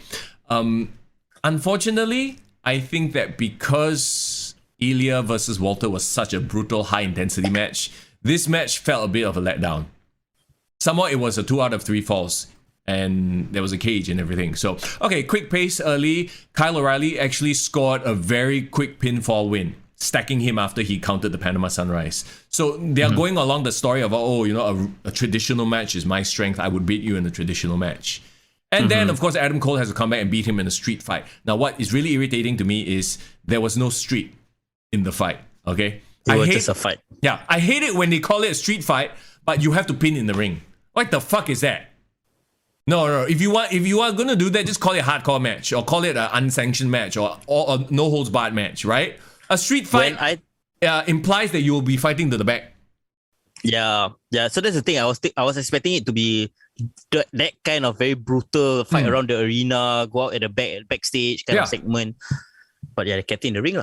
I don't know if it's just me being old fashioned or what, but the wording of it just pissed me off. It's like there was none of that street fighting. Remember back in the Attitude Days, street fight would literally be Steve Blackman and Al Snow. Fucker got nunchucks. They're whacking each other in the streets, throwing each other through tables and doors and shit. That's what I think when I think of a street fight. I think of like getting thrown over to the backstage segment, parking lot, throw into the river, some shit like that, right? Yeah, or a no DQ match, but maybe no DQ doesn't sound quite as cool as street fight. Like I said, if you're gonna say street fight, at least go to the backstage area, fight a bit, and then come back in. You know? Yeah. That was like was it the longest portion of the match? Because I thought that was slightly longer than the steel cage part. The first one was a quick roll up, like I said. Second one, Kyle took this ridiculous bump off the top rope onto chairs, but the chairs weren't flat; they were standing up. So I'm like, fuck! Like, why, bro? Why? Don't do that shit. Come on now. The third fall, and this was pretty cool. I don't know if they've been doing this or what, but the steel cage, you know how they always set up the steel cage already? They just lower it? Yeah. This one, the steel cage actually opened up. So it closed down. And as it was lowering down, as it closed down, there was a trash can from the hardcore match. And then it started crushing the trash bin. And holy crap. One of the ringside guys was like, hey, shit, pull the thing. But that wasn't intentional, right? No, it was not intentional. It was by accident. But I thought it was quite funny. A cool visual though. Yeah, it's like the trash bin started folding in half like it was made of tin foil. Anyway, it's probably made of tin foil. Yeah. The steel cage match itself. I mean, did you manage to catch that match? I just caught highlights of it. But I did see certain interesting segments that they did, like especially when they were battling at the top. Yeah. I mean, there were cool moments. There weren't many like crazy ass bumps. Like that chair bump was already like to me the worst, right? But I think the crowd was expecting a lot more. I think everyone was expecting more because NXT has set a precedent with cage matches. Like, you know. Do you feel this is a situation where, because everybody know that Adam Cole's on the way out, and that was tempering a lot of the emotions and the expectations? I think so too. And I think like on Adam Cole's part, he's like, I'm leaving already. So why do I want to like put on some 5-star classic when I can just, you know, just keep myself safe and put on a decent match, right? And I feel like that's what it was. They are obviously trying to put over Kyle O'Reilly because maybe he's still staying, but Adam Cole is not.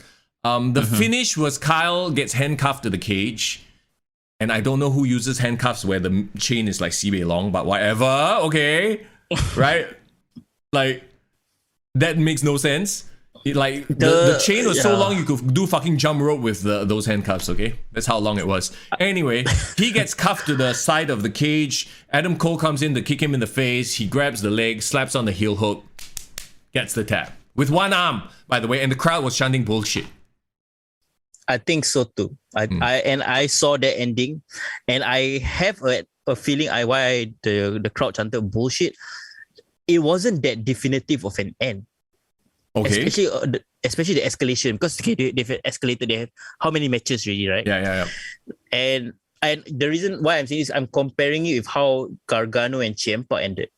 The rivalry with Gargano and Ciampa. And do you remember Gargano and Ciampa had so much emotion? Yeah. There was like the crutch, the crutch spot, and then they were crying, and then they apologized, blah blah blah, and then they got some crazy twist by Candice LeRae. Yeah, bro.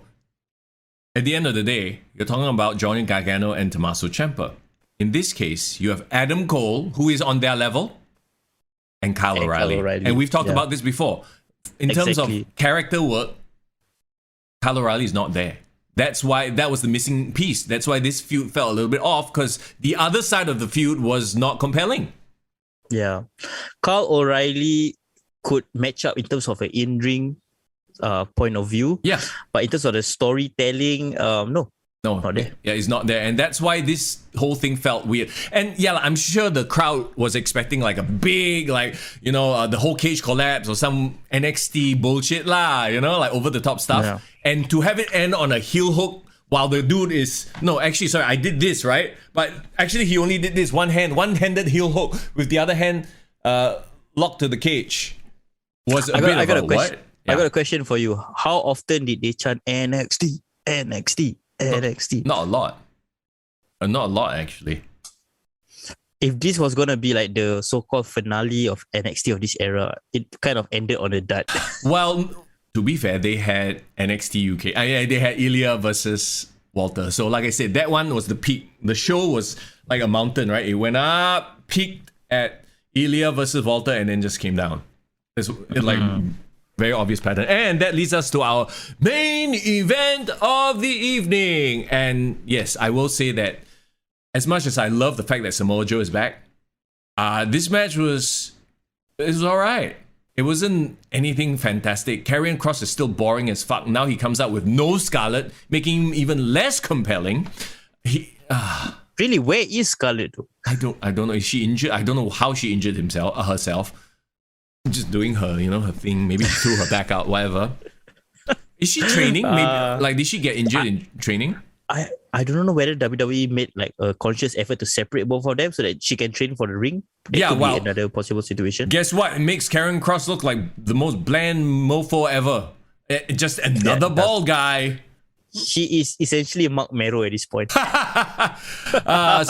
he hit the Doomsday Saito right at the top of the match, like the finishing sequence right at the start, and then Samoa Joe goes to the side of the ring so he can't get the pin, blah blah blah. Samoa Joe looked a step slow, I will say. He hit the Muscle Buster though, which is surprising. He brought it back. It's quite rare, right? He brought it back up. I thought they took it away because it was unsafe. Yeah. But I guess they're like, fuck it, just bring it back one more time. It was just a very... Yeah, to me it was a back and forth match, but it was a slow plodding match and I felt nothing from it. Like, I don't know why. Maybe it was because Karrion Kross is not compelling at this point. And, there's only so much you can go on. They brought back the Muscle Buster so that they just can kill off Karrion Kross. Like, if he dies, also doesn't matter. Yeah, or maybe to just get a pop, right? Like, he did it. And he hits the Muscle Buster for the win. AEW champion is Samoa Joe, which leads us to something very exciting. We just figured out Samoa Joe versus Walter. You said AEW champion. Oh, did I say AEW? I meant NXT. Yes. I have AEW on the... Oh, I did a Jim Ross. No, it's okay, brother. It's okay. But yeah, you're right. I believe that the potential of a Walter versus Samoa Joe is the thing that is exciting most people, not the match itself. Oh, no, I think the match itself will be amazing. Like, as in they will go to war with each other. They'll just slap each other. What I meant is like this match, the only thing exciting about this match is the outcome, knowing that it's going to be Walter versus Samoa Joe, but potentially. I think a lot of people thought that, because this is the NXT swan song, right? Oh, they're going to like have a brutal match. It was not. Like the brutal match like was... a dud. Yeah, it really felt like a dud. Like a returning guy who's really not at 100% versus a guy who was never top tier, who never reached the potential that he could have. You know how some people from NXT, when they make the transition to the main roster, the momentum, they're on fire in NXT. So they have the initial potential and like excitement from being in NXT when they get hot-shotted to the main roster. But it's almost as if the extinguishing flame already is died out in NXT. Bro. So Karrion Kross... What? Like I said... Even before he went over to the main roster, he was already like not working as the champion. It was not compelling. Yeah. And then he goes to the main roster, loses to Keith Lee. Loses to Jeff Hardy, and then he lost to Keith Lee as well. And good luck to you, bro. Good luck in the mid card. The point I'm saying is, I've never seen a guy coming from NXT to Raw or SmackDown with the least amount of momentum, because everyone from the NXT at least have some momentum going into that. He had no momentum, and then that's probably the main roster writers like justification. See, he's a star on NXT, but you come here, nobody know him. No. I think that he just doesn't have it yet. He hasn't reached that next level, and Scarlett was just the smoke show, the distraction, to make him more than he is. And without Scarlett, he's like, all the flaws are being like highlighted. Could it be actually a decision by WWE's management, like, okay, maybe we should remove Scarlett so that we can really see whether he can step up to the plate? Poor guy. There was Div Royalty says there was something about Scarlett not being cleared, but like she from doing what? Dancing. She got a dancing injury? Or she doesn't even really dance. She just kind of like writhes around. Segues around. I don't know. Okay lah. Have her do less of the writhing and just like stand there and just point. Fall and pray. Whatever fun. You like my Scarlett? The new coming of Sensational Sherry. Okay, so a bit of a I wouldn't say a letdown, but a soft finish to NXT. I was in my mind hoping like, will somebody else come out and challenge just to get like a cool moment? But then there was nothing. It was just, okay, Samoa Joe, he's the champion, go off air. How will you grade this NXT TakeOver?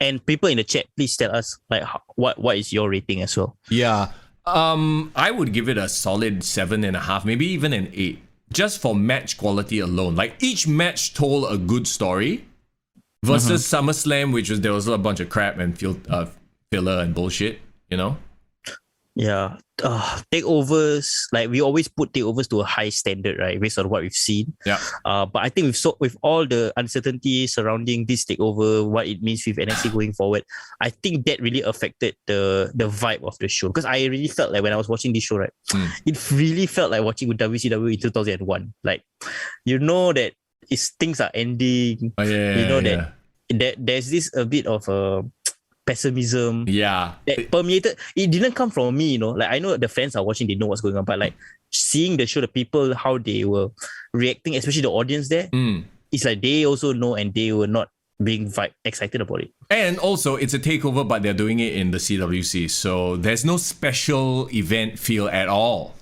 It's just like we said right at the start, it was an extended edition of NXT, and the next few episodes of NXT are all taped, so it's like, that live vibe is no longer there. There's, it's just sad. And you know why the next few episodes of NXT are taped, right? Because they're going to do the revamp after that? Yeah, they're doing renovations to the Performance Center or the CWC. So, in a few weeks, maybe, I don't know, in a month or whatever, we'll see a brand new vibe for NXT. And, we'll have to wait and see. Are you?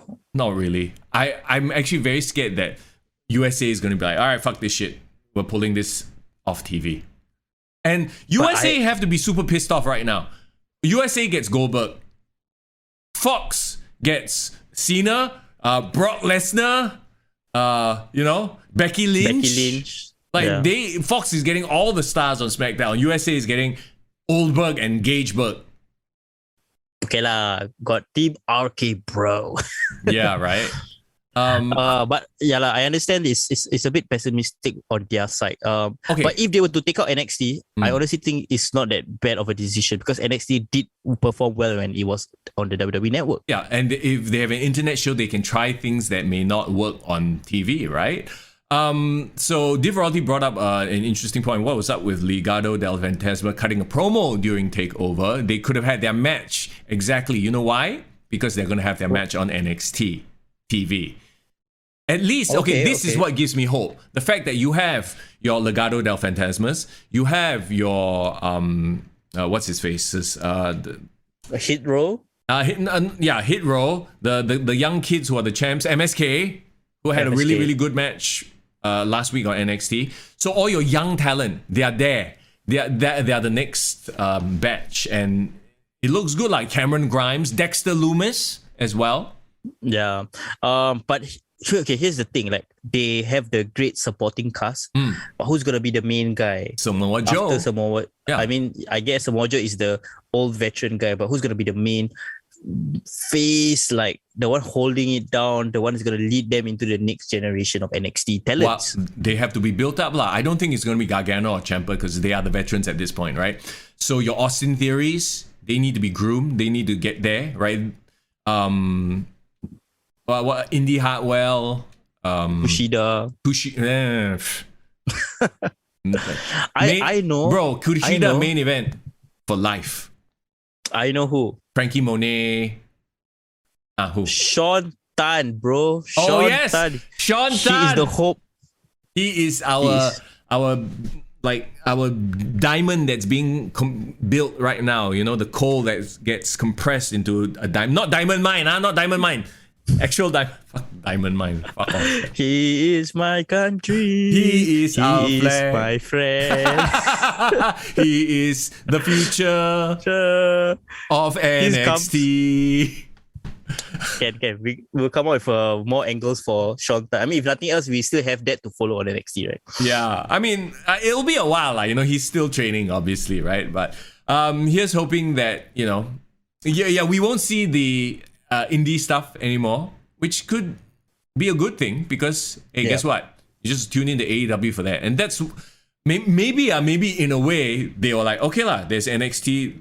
Let people go and watch the indie stuff on NXT lah. We just focus on our product. And our product is mainstream casual fan stuff. Everything is big and bright and, you know, everything looks good. Like, there's an audience for Disney movies and there's an audience for indie movies. And Disney movies will always make the most money. And that's what the WWE is. So why are we focusing our efforts on making indie movies? If you think about it that way, that makes sense, doesn't it? Maybe they're looking at the big picture. And if you think about it, actually maybe Vince McMahon likes the fact that AEW is around. Because there's also a ready-made talent pool potentially that they can buy off of. Yeah. And in a lot of ways too, it's great for the industry because people are not like, we can't pay you anymore.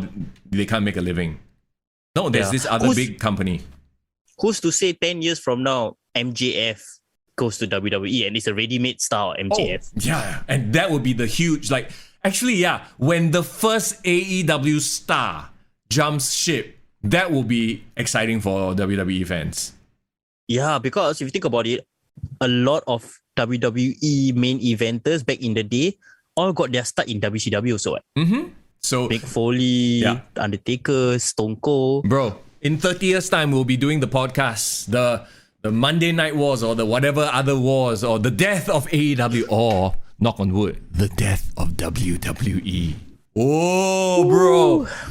Exciting times. 30 years from now, you'll be JR and I'll be Excalibur, right? Oh, fuck off, yeah. No, you'll be Tony Schiavone. Hey, actually, you know how NXT is taped now, right?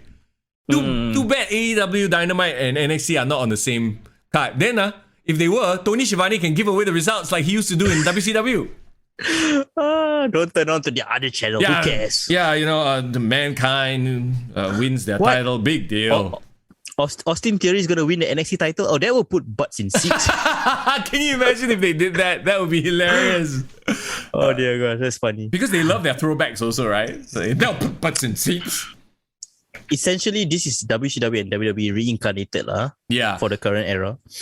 Yes and no. Like AEW has more like indie vibes, than WCW. WCW was still more of a copy, like a WWE light at first, and then after that, when they started incorporating all the different things, then they had their own vibe, and then they were copying each other. But in this current iteration, let me put a positive spin on this, right? When you bring up that point, how about looking at it from the point of view that, okay, if WWE is going to double down on their homegrown talents to go in the WWE style, and then AEW is going to double down on, like, we're going to promote the indies and all that kind of stuff, then you have two distinct, really different wrestling products. Yeah. You can't say they can't copy each other, what? Yeah, no, and it's good for business at the end of the day, right? Yeah, that's the best. There will always be some indie influence in WWE. There will always be some. So it's just like, it's percentages. You know what I mean? Like WWE will be 80% the mainstream stuff and 20% indie stuff. Whereas AEW is 80% indie stuff, or maybe 70% indie stuff and 30%. So it's just a balancing act between the two. Yeah, and I do believe that if AEW performs really well, it will push WWE to be better. Yeah, whether they want to admit it or not. Competition is always good, lah. The best era in pro wrestling came because of WCW, because of NWO, and now that CM Punk, Chris Jericho, potentially Daniel Bryan. Potentially, yes, and Malachi Black. You notice I haven't said Cody Rhodes. Kenny Omega. I will say the Young Bucks because I'm enjoying their work in the Elite. They are such despisable heels. Yeah, and also honestly, I'm actually really, really impressed by the young talent. People like 2.0 actually is really impressing me when they had a match with Darby and Sting. You know, 2.0 remind me of who? They have definitely taken inspiration from this classic tag team. Rock and Roll? Midnight Express? Anybody know? Because the one guy, the way he even speaks, the way he promos, I'm like, oh my god, this makes sense. New Age Outlaws? No. The next time you watch their promo, you notice, doesn't the one guy with the square head, his promo style is Jim the Anvil Neidhart. And the other guy is slightly more quiet, is the Bret Hart. It's the Hart Foundation. Really? You watch, I cannot not see the Hart Foundation in them. But the guy, he's not that big or like Jim Anvil, it's just the style. But the way he talks, like his mannerisms, like you must have been grown up watching a lot of Jim the Anvil Neidhart. Ever Rise 2.0. Yes. Or Ever 2.0. Very interesting observation. And also, I think I like that they are not only paying homage to the old school, because you can definitely see a lot of throwbacks wherever you see a wrestler in AEW. But definitely, yes, they also pay homage to like their current era. And okay, I want to wrap this up because we started with CM Punk and then I want to end with one thing that CM Punk said. He was talking about how in the scrum, he said like the high tides rises all boats, right? So if he was to create this change or this impact on the current wrestling product, it benefits not only just the wrestlers, it benefits the community around. It benefits us. We got reason to talk and come on the podcast and talk about shows, and people will be interested in what we have to talk because of the subject matter, right? So it's great because you don't want it to be boring. Like I remember last year it was such a slog to even do the podcast because there was nothing to talk about on the surface of it. So I mean, there was a pandemic and everything, but I know what you're saying, lah. Anytime there is a buzz, everybody involved in the pro wrestling world will benefit from it. And now's the best time to be a pro wrestling fan. Coming off of the pandemic and finally getting back into live shows, audiences are chomping at the bit to get back. So gates will be higher, attendance records will break, I'm sure. We'll have Crown Jewel. Okay, that's a very random segue, but sure. And the fans win. We get to see Sundberg and Oldberg again. Like, my God, man, it's a good time. The only show I don't look forward to watching these days is Raw, and now even more so because of Sundberg and Oldberg. Raw needs an injection of poison. What was the NWO? Oh, good Lord. No. Okay, so that wraps up this weekend. Guys, I hope y'all enjoyed your pro wrestling weekend. Whether you hate it or love it, it's content and it will elicit an emotion out of you no matter what. And that's the beauty of pro wrestling. And that's what we respect about these men and women who do what they do, right? I don't blame you guys if you need like a short break from wrestling after this week. Please do. Yeah. Please calm yourself down. And hopefully by next week, we have new things to talk about. Oh, we're going to move forward. We certainly will. As always, if in case you just came on and you missed, the bulk of what we said, you can check out the video on YouTube. You can check out the audio podcast, Kick to the Gut. Just look for us on Spotify and on Apple Podcasts or anywhere else you get your podcasts.